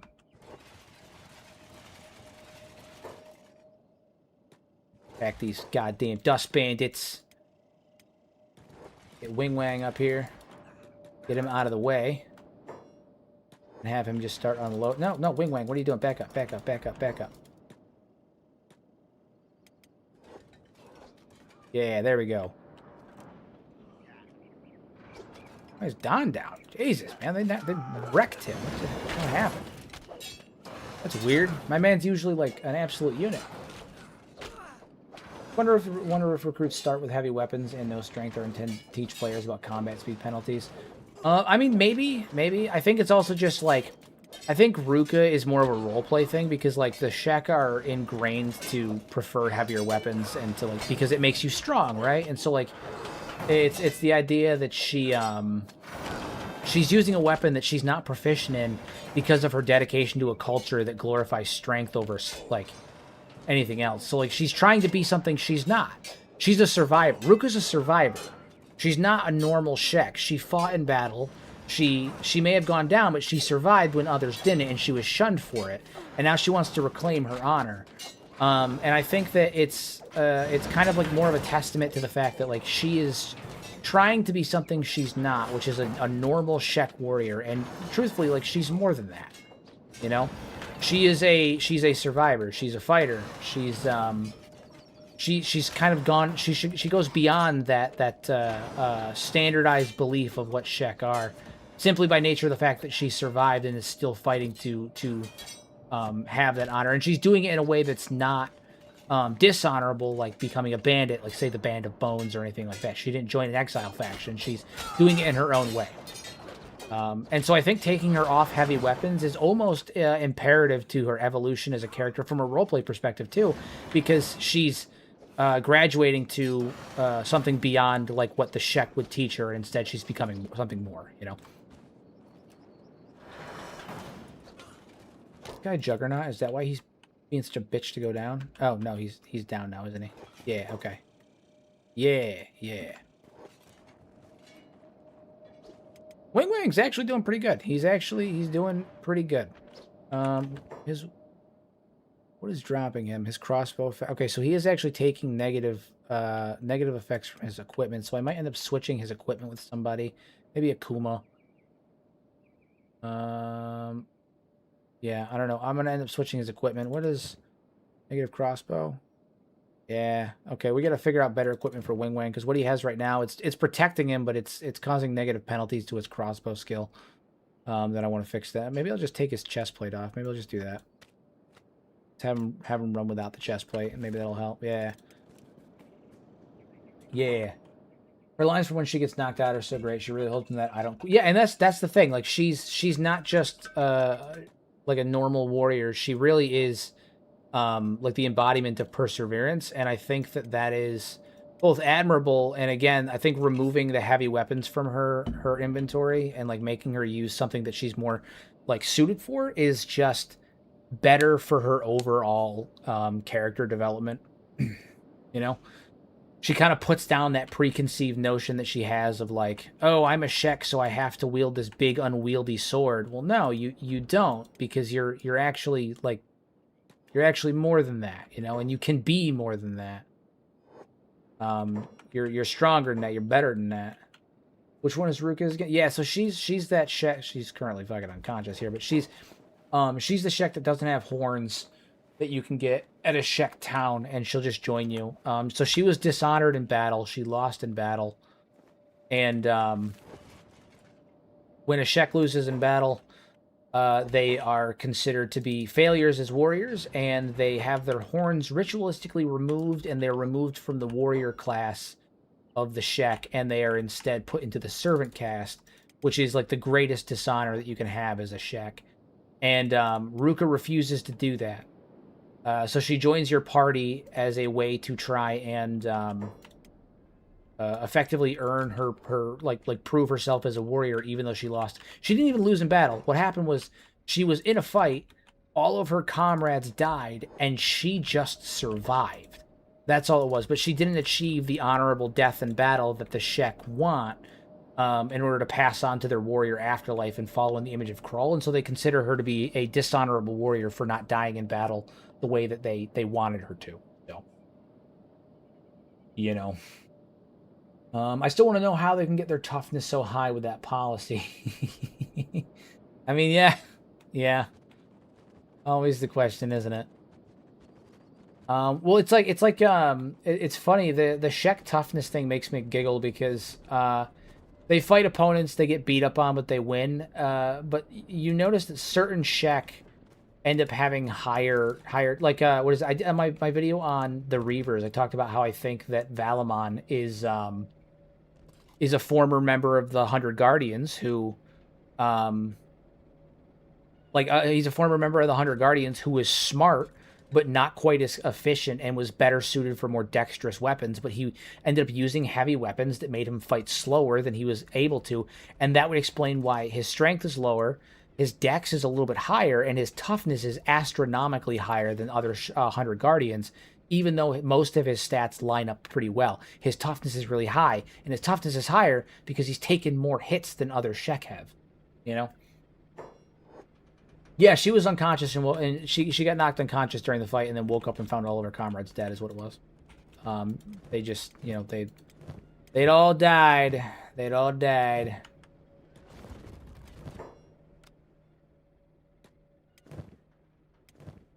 John, Wing Wang, you're fine. Kuma, you're fine. Ruka, get back down there. All right, Shrike, we're gonna kill this guy. Trade, and we're gonna trade Ruka's heavy weapon because I don't need that shit. Excuse me. Need a mod where you can challenge Shek to a 1v1. That would be cool. That would be really cool. It would be really cool. I want a proper mod where you can set up like an arena and have your guys. I want a mod where you can have your own characters fight each other, and like as soon as one of them goes unconscious, they are no longer hostile to each other. Because it would be really cool to be able to set up like arenas and stuff for roleplay purposes, also for the sake of like doing like mod videos or roleplay videos or like cinematic footage, stuff like that, determining like who the strongest NPCs are and stuff like that, like all those videos. But also for a way of training, like I feel like you have two characters, why would they not spar against each other and build up each other's toughness and strength and all that stuff, you know? I want a mod where two characters can beat the shit out of each other.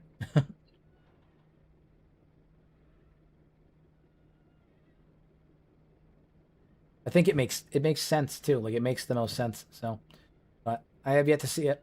I've seen one mod try to do it, but it was incredibly buggy and it didn't work right. It didn't work right. I saw them try it. They tried it. It didn't work. Did not work properly.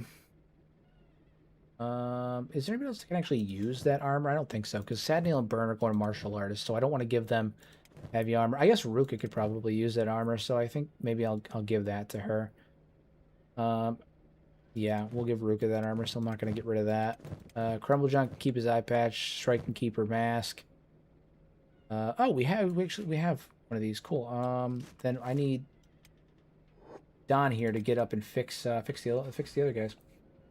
I've seen training mats, but not that's not the same one. Yeah, training mats are not those are for martial arts training, and it doesn't quite do exactly what I want. Not exactly what I want. It's close, but like the concept is there, but it's not quite the same. Unfortunately. Unfortunately, but who knows? If somebody doesn't make it happen in Kenshi 1, which it may just be due to like limitations or anything like that, I'm sure someone will be able to make it happen in Kenshi 2. Kenshi 2's modding scene is going to be fire. I know some people are so worried about Unreal 5 and the mods and stuff, like being able to mod Unreal 5, but like, dude, Kenshi 2's modding scene is going to be fire. I have so little concerns over it, genuinely so little concerns. I am so truly not concerned. Because even though, here's the thing, like, yes, Unreal 5 can be a pain to mod. I fully understand. I know that it can be hard to mod. That there is a learning curve. But the ability for you to truly mod in Kenshi 1 is already really limited due to the engine. So it's not anything we're unused to dealing with. And the range of possibilities in Kenshi 2 modding is very vast by nature of the new lighting engine, Unreal 5's physics engine, and particle effects. The ability to introduce true particle effects, which those three things by themselves, physics, particles, and everything, and physics, particles, and lighting, all that stuff make the possibility of what can be added in and what can be created for Kenshi 2 so wide and so fantastic, right? Imagine Project Cthulhu or Catan, what is it? Project Cthulhu? I don't know. The Star Wars one, the whole Star Wars overhaul, where your lightsabers actually like glow and have bloom, right? And blasters actually have like bloom and stuff like that. Imagine being able to do things like you could actually add in like particle effects. You could add things like grenades and bombs and stuff like that, and that have area of effects that do actual like AoE, like have AoE effects with explosions and particles and stuff. I mean, just the range of it's so fucking cool. There's so much you could do. And importing animations into Unreal is actually not super difficult. It's not easy. It's not the most difficult thing in the world. So like the possibility of adding in like more unique overhauls and stuff, like there's a mod that came out a while ago that tried to add in bending from Avatar: The Last Airbender into Kenshi, and it was very crude, it was very basic, but it was there. The concept was there. The idea was there, and it was stunning. Personally, I used it. I did a whole playthrough where I played like a Fire Nation playthrough, and I did an Earthbending playthrough, and it was badass. It was there. But imagine if you could implement more sophisticated animations, have actual lighting and particle effects to back up the bending, and like all of that stuff. There's just so much more shit that you can do, man. It'd be so cool. It's so cool. You can do some really cool stuff. Cthulhu, Project Cthulhu. I'm just like the range of possibilities is there. I think that Kenshi 2's modding scene is going to be, jokes aside, I think it's going to be unreal. Ha-has aside, I think it's going to be stunning. It's going to be absolutely stunning. And I'm truly not concerned.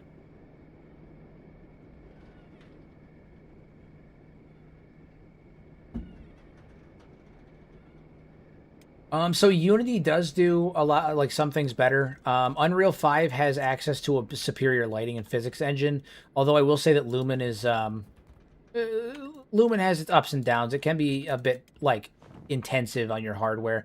But I will say that Unreal tends to have a lower threshold. It tends to be more accessible to a wider range of people. Due to like its sheer like the vastness of how long it's been around and stuff. Like I know a lot more people that are proficient in Unreal than I do Unity. I know a lot more people are more proficient with Unreal than Unity.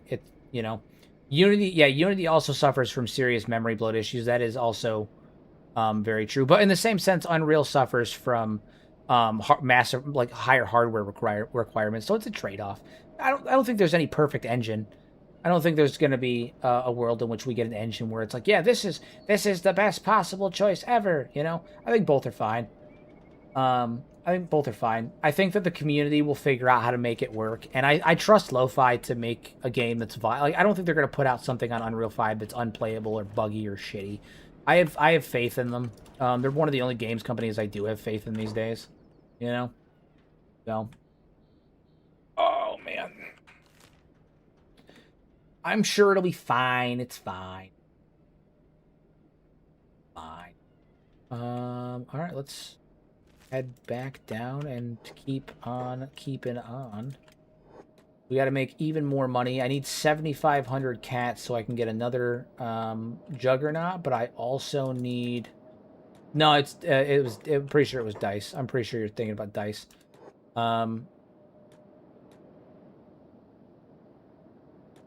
I'm pretty sure dice is correct. What does our stats look like? 40. Okay, so Don Tony McChicken's see Shrike put in some real effort. It's about time. Crumble John's fine. Wing Wang's actually getting pretty proficient with his crossbows. I feel pretty good about that. We're actually going to have him give Ruka that armor too. And you know what? No.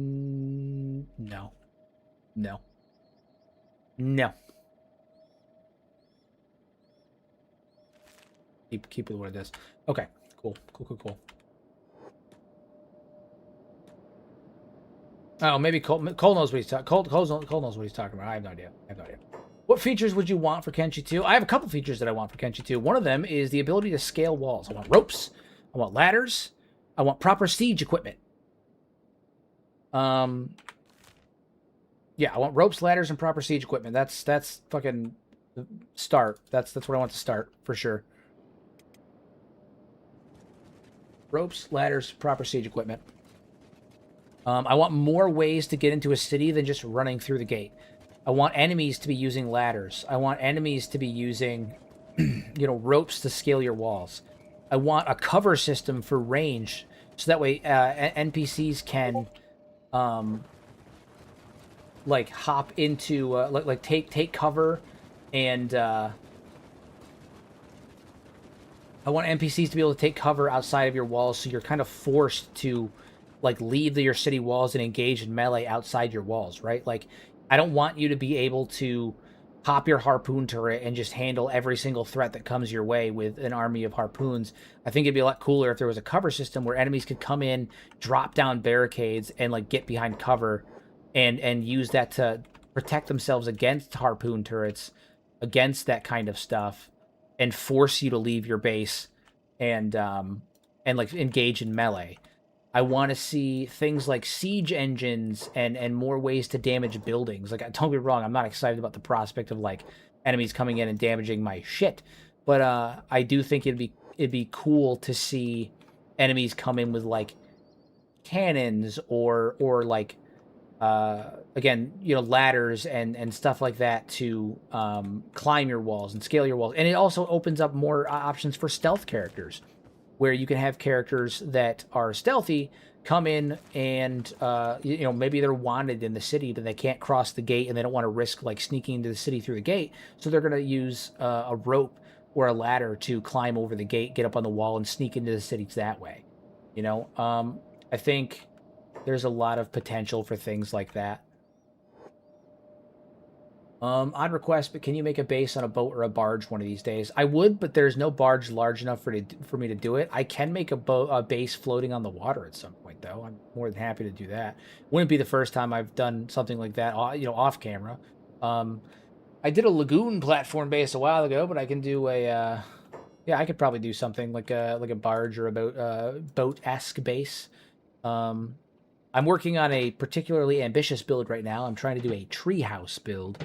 That is proving to be tough, but I'm going to do it, and I'll get that put out eventually. Gotta get Wing Wang into position to actually shoot without maybe hitting our own guys. Akuma can take it if he gets shot. He'll be fine. Yeah, dude, we're doing good. I mean, our guys are starting to build up a real like a real fighting, you know, capabilities. They're taking less damage with every fight, which is cool. I mean, we're working it. It's working. Where they have hunger but not thirst. When I saw the first game, I was like, I'll become a water tycoon. But last, Chris said that water would be too much of a pain in the ass to keep track of. He doesn't want to include too many survival mechanics beyond what we already have because he doesn't want it to detract from the gameplay. He also just generally thinks that mechanics like that, while they are entertaining and thought, become too micromanagey, and he thinks it's a bit of a pain in the ass. Which I get. He's not wrong. He's not wrong. It can be a bit of a pain in the ass. It does get a bit cumbersome. I get what he's saying. But that's why we don't have like thirst and stuff like that. Thirst, temperature, all that stuff.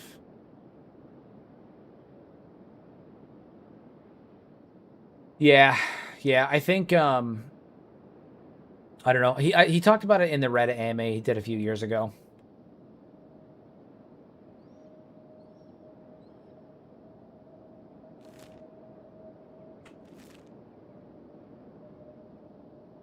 Yeah. Yeah, no, I think that even if they don't include anything like that in Kenshi 2, which I don't think they will. Oh, fuck. I don't think they will. But if they don't include it, I'm sure modders will put it in. Again, it's one of those things where, like, Unreal Engine has a lot more, like, potential for adding things like that in, adding in more detailed mechanics, especially over Ogre Engine. I mean, we're running on Ogre's a fucking engine that was out of date 5 years before Kenshi came out.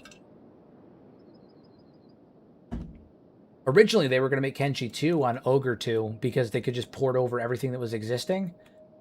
And it would have made, like, Kenshi 2 would have been out a lot sooner because they could port over all of the code and stuff and the assets from original Kenshi into Ogre 2, and then they would just have to update, fix the spaghetti code, fix the bugs that couldn't be fixed in Ogre 1 and all that stuff. And then they moved to Unreal 4, and that meant they had to basically rebuild a lot of Kenshi from the ground up. And then they ended up moving to Unreal 5 because they announced, they were like, hey, we're going to go Unreal 4. And then like 3 months later, Unreal 5 came out. And they were like, well, shit. So they waited like 6 months, and then they were like, you know what? We might as well just port everything over to Unreal 5. And so that's what they did. And I think it was a good move. I think it was a good move. It definitely increased the timeline for Kenshi 2. To be honest, if they had stayed on Ogre 2, we may have actually already had Kenshi 2, but because they moved to Unreal 5, it did increase the timeline by a fair-ish amount, for sure. Now, you may be wondering why I grabbed Mercenaries, and it's because I actually have a journey that I'm about to go on. Not actually a journey. I'm not actually going very far. I'm going to kill some dust bandits, but in order to do so, I need well, I'm going to need backup. I'm going to need backup because they are being run by a guy who has some industrial grade lifter arms named Barker the Armless, and he's kind of a beast.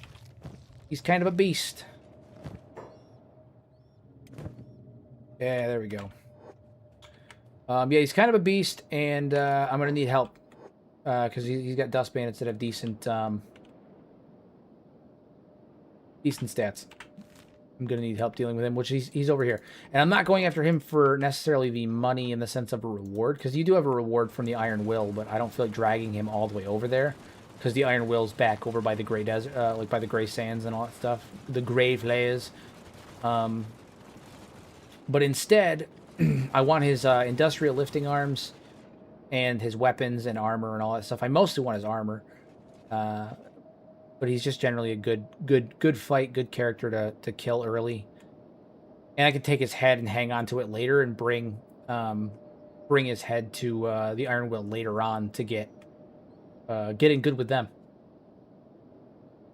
So head on over there. He's in this little ruined tower over here. So I think we're going to take him, and then I think that'll be after this upcoming fight, I think is where I'm probably going to end the stream for the evening. And then I'll be streaming again on Saturday, I think. Saturday is the day that we're going to do it. I was going to stream Friday, but I I have Dungeons and Dragons on Friday, so that was up in the air for this week. But usually I don't stream Fridays because I'm DMing.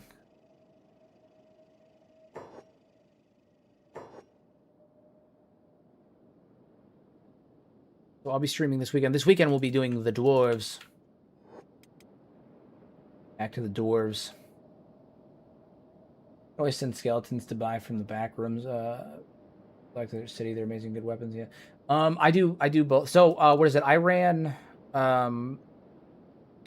D&D in person for 2 years. I did Curse of Strahd. I DM'd Curse of Strahd for 2 years. We finished Curse of Strahd, and then we made the decision to move from in person to over Roll20 for the sake of scheduling. And so I've been I DM'd for 2 years, the last 2 years over in person, and then for the last 6 months or so, I've been DMing on Roll20. And then I've also played on Roll20 for about a year and a half now in a Drakenheim campaign. But I've been playing D&D and DMing D&D for fucking 15 years now. I started in 3.5 and then ended up moving over to 5th edition and whatnot. I enjoy TTRPGs. Have you ever played the Star Wars conversion mod? I've played it a little bit, not a lot. I like it. I think it's fun. The one that I've played more of was Mutants and Masterminds. I've played more Mutants and Masterminds than I have the Star Wars conversion. I enjoyed that. Someone actually put together... I saw a YouTube video the other day. Someone put together an entire rule set. They remade an entire player's handbook for a Kenshi conversion of D&D 5e. It's a full rule set, fully downloadable PDF, like hundreds of pages. They made a full player's handbook and DMG for Kenshi converted D&D. And I think, yeah, I'll share it. I'll find it and I'll post it on my community page. I'll post it on the community page, and I'll post it in the Discord as well. So just hang tight on that. I'll get it for you. I'll get it for you. All right, so the key with shit like this is that you need to keep them off the turret. That turret is going to be the bane of my existence. We gotta keep them off the turret. That's the goal. Keep them off the turret.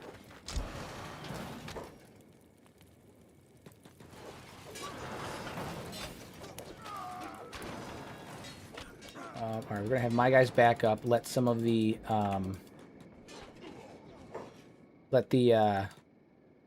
the mercenaries take the front line on that. We're gonna get Wang Wang in position so that way he's not shooting our own guys.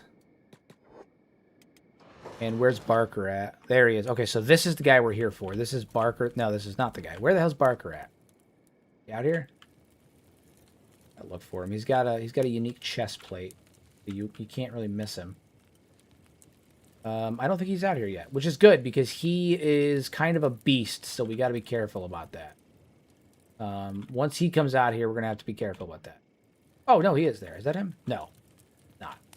Ignore me. I don't know. Armless Barker's a Hiver in this? What? I didn't know he could spawn as a Hiver. I've only ever had him spawn as a Greenlander. Okay. All right, well, either way, I guess we're dealing with that. Infinite Wing Wang, shoot him in the face. Shoot him in his face.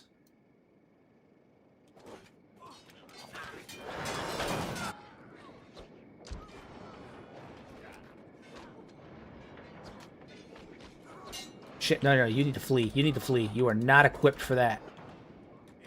Back up. Back up. You need to shoot him from a distance. Do not fight him up close. Don, you need to fight Armless Barker. Get our martial artist in there. Yeah, he hits hard, man. He hits really hard. Yep, burns down. He hits hard. Look at that, negative 88. He hits really hard.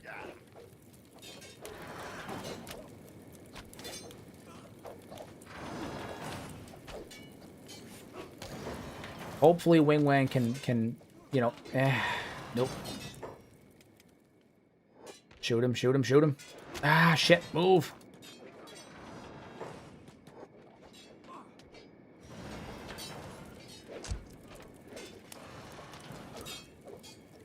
Strike's going in there. I mean, we're doing it. We're doing it. It's a tough fight, but we're doing it. All right, Barker's down. Strike, come collect his head. Oh, he can't get back up. Nice. Collect his arms too. Nice. All right, so now he's dead. He's dead. He's a corpse. Oh, we can actually turn him into the... we'll only get half. It's not worth it. Crumble John. Akuma. What weapon's Akuma using right now? A cleaver? Nah, we're going to give Akuma something bigger. We're going to give him something bigger. We're going to give him this nice big Paladin's Cross here. He's got decent strength. He can handle it. Yeah, he hits really fucking hard. That's why I was like, I need mercenaries to come with me for this, because, like, he hits hard. He hits really hard. How's everybody doing? Is anybody bleeding out? That's my main concern, is people bleeding out. I'm going to have Shrike go over and do first aid on Don, because it looks like he's bleeding a bit. Akuma's doing fine, though. We've pretty much won this one at this point. We're just, now that Barker's down. He was the main concern. Most of this shit's probably empty. Yeah, most of this shit is empty. All right, what he is? I have specialist grade arms, right? Yeah, so these are no use to me here. I didn't really want it for the arms. They're good, but they're not like the main reason I was here. I wanted that cleaver. I wanted his head, and I can sell these arms to get some food and stuff like that and equipment, because we're running low on food. Food, equipment. Yeah. Alright, we're mostly on cleanup at this point, though. Alright, Shrike, we're going to pick him up. Put Don over there. Good old Donnie over there. This always ends up happening. They try to, like, run off and fight enemies that are, like, way over there for reasons I couldn't even begin to fathom. Don't need to do that. We just need to keep our guys here. Keep them healed up. And then I think Don actually has the... we gotta recover burn, so... Don should have a med kit for that. Yeah, robotics kit. Cool. Fix him up, and then we'll fix up burn. Because Burns is in rough-ish shape, too. Not bad, not bad. I've never had him spawn as a hybrid before. I didn't know he could do that. That's cool. Did not know he could do that. Wild stuff. Look at that. You learn something new every day. Learn something new every day. Rearrange the arms. Take that. Some of these extra weapons we can sell as well. Just trying to get money to finance our operations. I feel like my my overall master plan here is going to take a handful of episodes to really get moving. But once we start moving, we're going to start moving. Crumble John is... I think he could use some samurai boots. He's using some shitty plated boots that I took because he got enslaved for a while. Give him that full Ronin vibe. Alright, and then we're just going to look around for any weapons or armor that we can take that would be worth selling. Yeah, my guy, he hits super hard. Armless Barker is no joke.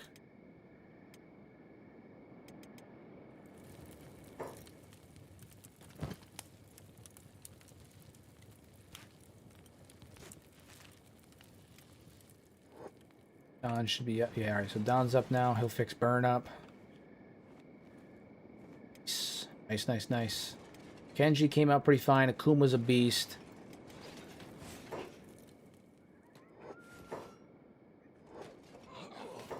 Beat his ass. He's fine. A couple of these guys are just up and moving now, so we'll... Oh, I thought those were all dust bandits in there. It is not. They're... I was nervous for a second. Who are you shooting at?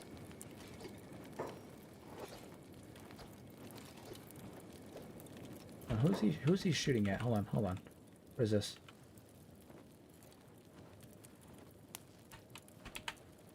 Who are you shooting at? I have no idea.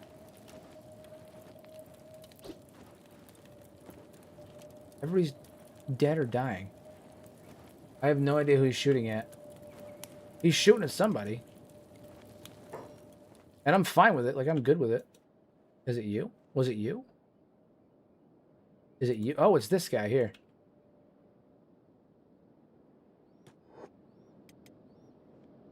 That guy right there. That's who he's shooting at. This bastard right here. Shoot him. Work up that crossbow skill. Come on.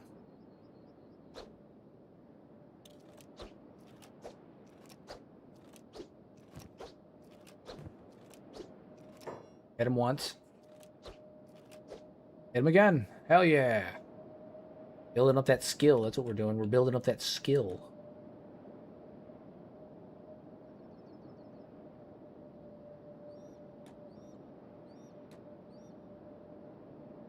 Funny like this, how NPCs normally can't shoot units who are crippled, but sometimes we can. Yeah, isn't that funny? Hey, Frankie, how you doing? How you doing, good buddy? All right, so we took Barker down, which wasn't that bad. We need to take this opportune to go get food now, so we're going to go back to...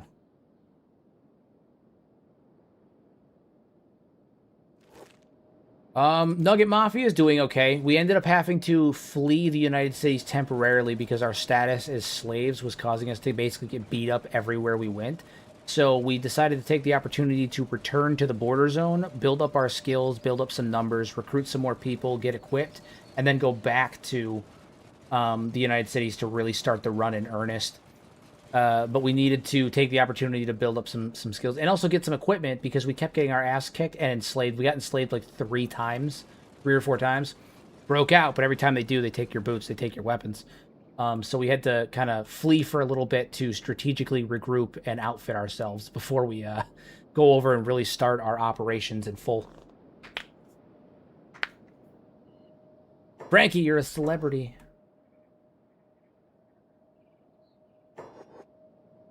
Yeah, they're a pain in the ass.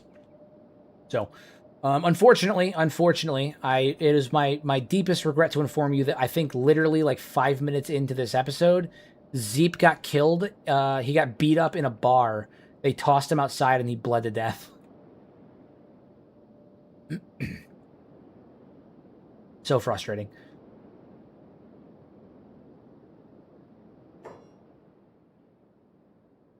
What is it? We were all in the bar healing up, and they recognized Zeep as a slave. Yeah, they recognized Zeep as a slave. They beat him up. They threw him outside, and he bled out in the streets. It was terrible. I know. Ruined my day, too. Imagine starting the stream like that. I started the stream that way. Terrible. Absolutely terrible.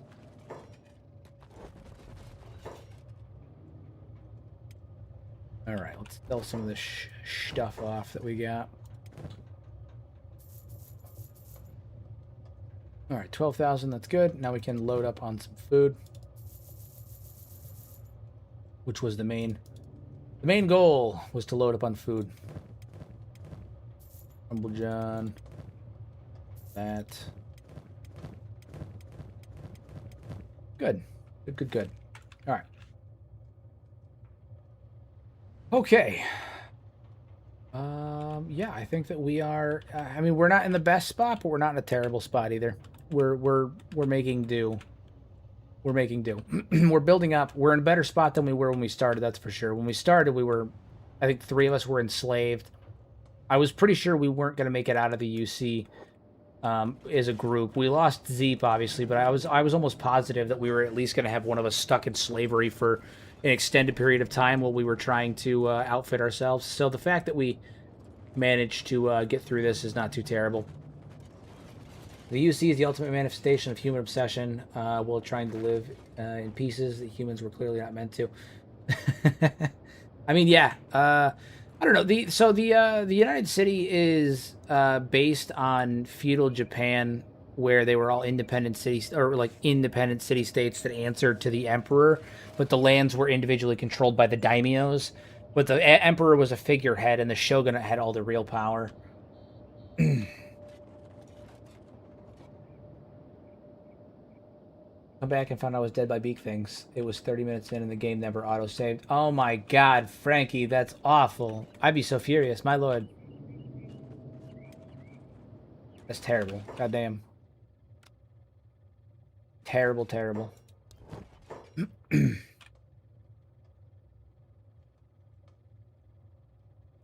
All right. Yeah. All right. We're making good though. We've got a good number of recruits. We got Akuma, who's killing it. He's absolutely killing it. Killing it. We got Kenshi. We got Sadneil. We got Burn. Infinite Wing Wang. What the hell are you doing, man? Who are you shooting? Get up on the walls.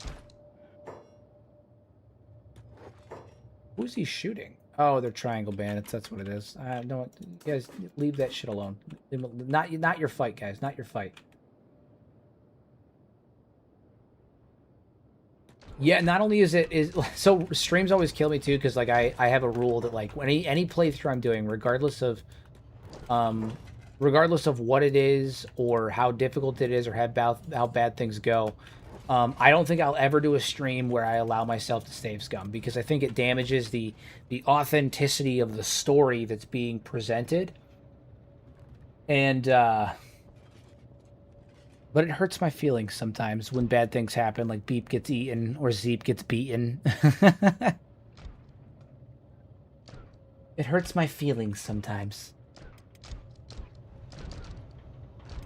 I will say though, Frankie, if you have any advice, it's most welcome. This is the first time I've ever done a character in my 2,500 hours of Kenshi. My first time I think I've ever done a character that is actually utilizing range. Like I'm making a genuine, earnest effort to make a ranged character. Any insight would be greatly appreciated. I know that I have to micromanage the shit out of them early on, otherwise they'll shoot my own people. I already had one of them take out the Don one time, shot him in the chest. The Don dodged and he got shot in the chest, but... Oh, yeah, I think that if I stepped away and the game unpaused itself or something like that, I think that is one of the few times where I may actually consider save scumming. But I think that's a special exception. I don't think anybody would take aversion, have an issue with that. I mean, nobody would be thrown off by that.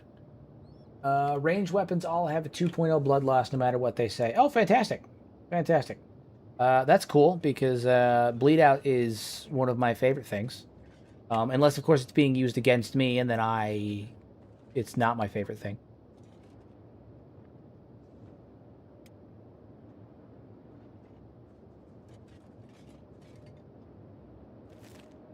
If a character is moving via the command, they have an insane head. When you say moving via a command, do you mean like if I'm running towards an archer, they're more likely to hit my head? Is that what you mean?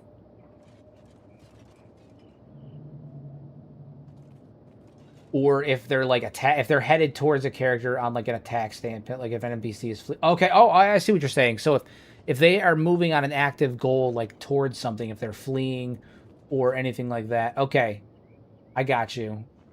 Good to know. Good to know. I got you. Interesting. Attack stance doesn't do that, thankfully. I think that makes sense, but I think it's because if you're fleeing, the idea is that if you're fleeing, like, from like a narrative perspective, like if you're fleeing, you're not defend. It's like being shot in the back. Like you're not able to defend yourself. You're not able to move out of the way. There's no. Like that. Whereas if you're attacking, you're like in the heat of battle. You're moving. You're focused. You're zeroed in. You know. That makes it makes sense-ish. Sense-ish. Sense adjacent. I can understand the logic. Oh yeah. Okay. Well, we killed Arms Barker. We pretty useless fact. Global damage multiplier impacts crimes dice. You set it to 4, for instance. They do 16 times damage. God damn. No, for my runs, I'm doing 1 point. I'm just doing basic damage.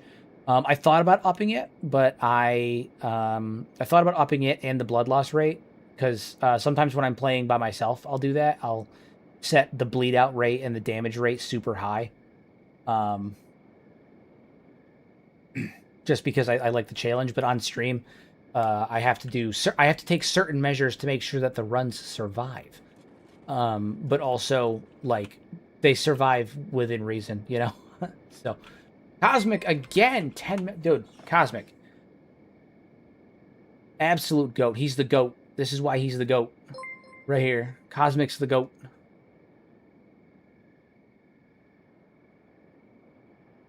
You're an absolute unit, Cosmic. Absolute unit.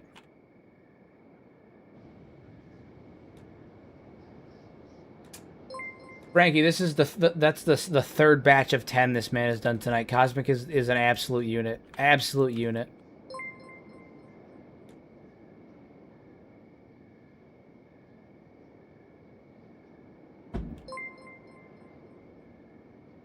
Praise in the chat for Cosmic. You know what, Frankie? Actually, hold on. Hold on. I have a thing we're gonna do then. Hold on. Akuma, get your bums in here, man. Get in here.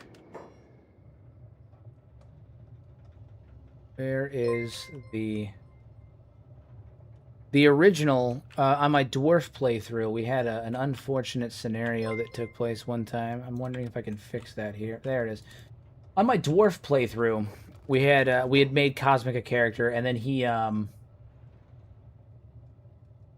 Oh, so well, I'm getting to that. I made Cosmic a character on my dwarf playthrough, as I do with many of my viewers. I make many of my viewers characters, and Cosmic became a character, and then I think literally like 15 minutes later, he got eaten by a beak thing, and I ended up making a tomb. So on the map in my dwarf playthrough, there's a permanent marker on the map with the grave marker mod that says the Tomb of Cosmic Yak, but. I'm renaming Akuma Cosmic. Hold on. To Cosmic. So Akuma is now Cosmic in honor of the goat, of the mad lad himself. What a G. Depending on if you're playing solo, they are very cheap, but still in terms of fighting multiple units with multiple characters, they're really strong. Yeah. Absolutely. I mean, we've been using one of my mods made characters named after many people in chat like a year ago. Only the character named after me died in their run. That's funny. That's funny. Unfortunately, in my dwarf playthrough, all of the people that were named after, like, every single one of the dwarves that were named after people in chat, except for Lord, like Red, who was named after Red Garlic, every single one of them died in the last episode. I lost 21 dwarves in one fight. We went up against the Southern Hive, and I was overzealous because of the Tech Hunter raid in from the episode 15. We wiped the floor with them. I thought we could do it. I was so fucking wrong. Not only was I wrong because my global population multiplier is set to 2.25, so their population's already ridiculous, but I also have the Southern Hive expanded mod on, and then in addition to all of that, what is it? King's fucking strength stat just continues to go through the roof and is currently sitting at 260. We didn't stand a chance. I went in with 23 dwarves, 3 golems, and 4 armored gorillas. 2 dwarves, 3 golems, and 2 armored gorillas made it out, and that's it. That's it. Yeah, we did not bode well. I lost 20. I've in my 5 years, 5.5 years, 2,500 hours in Kenshi. I have never ever lost 21 units in a single fight, like dead. 21 units dead in a single fight. The lucky ones bled out. I do know that King is the most powerful unit in the game. My hope was that I could take Tiny, my armored gorilla, and all 3 of my golems and have them bum rush King and fight him while my dwarves fought the other units. It did not work that way. It did not work out. Yeah. So I've never had that many units die in a single fight. The lucky ones bled out. The rest of them got eaten by King. The King made it, like the dwarf King made it out. Red was actually in the process of being eaten by King when she managed to escape. But yeah, literally, I've never had 21 dwarves 21 units die in a single fight before. I lost my entire military. Yeah, the mod buffed him, that's for sure. He was one-hitting pretty much everything that touched him. Insta-death. Instant death. So currently the dwarves, since they've just lost their entire military, are on a rebuild.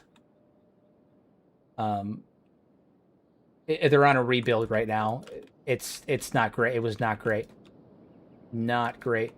Catlon and Tinfist can only beat King if Catlon can stay alive, because King will automatically start stagger locking Tinfist solo.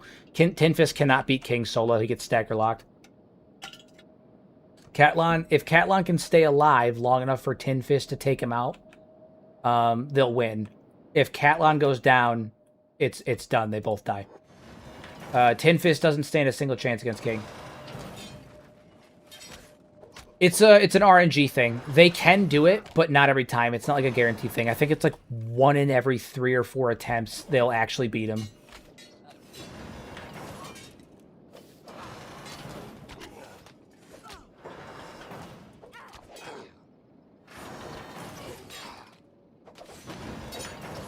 Yeah, it's kind of up to RNG. Because the minute one of them falls, the other one gets stagger locked and dies. You effectively need 2 of them. But no, I mean, King's a monster. I got overzealous. The upside, though, is all of our industrial dwarves are still alive on that playthrough. All of them are still up and kicking, which is cool. So, like, we're still able to make equipment. Our base is still self-sufficient. We can, like, feed ourselves, all of that stuff. But all of our entire military got wiped out almost. So we're currently in the rebuilding arc of the dwarves. We're going to rebuild.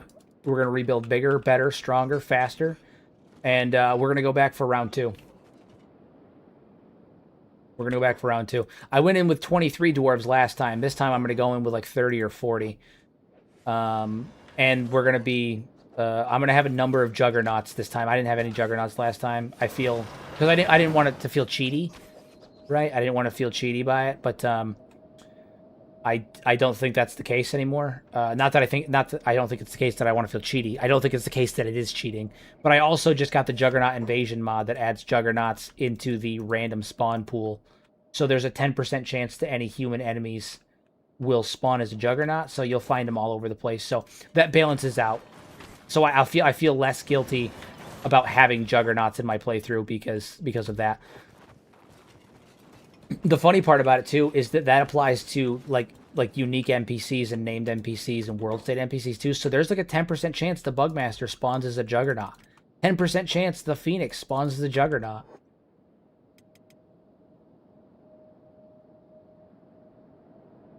Gonna be good. Gonna be good. Alright, we'll just keep healing up. Keep doing this. Just building those numbers. Just building those numbers. Build the toughness up, build up our attack.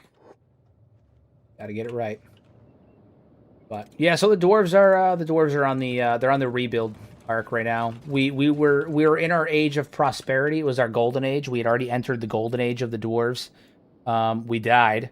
We all got killed in battle, ending the golden age of the dwarves, and now we are in the rebuilding age.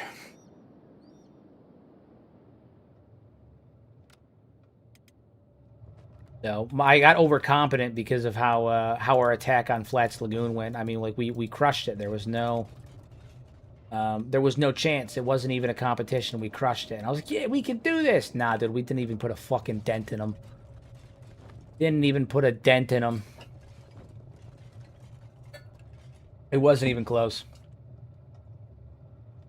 I think we took out 2 Praetorians. We dropped the Queen's aid once. We didn't even get to King. King didn't even jump in the battle until well after. And by then, we were already on the retreat.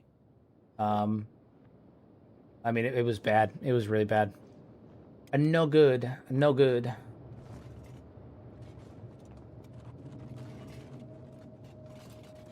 All right, well, I think that's a good spot to call it for the evening. It's been about 4 hours. I'm getting wiped.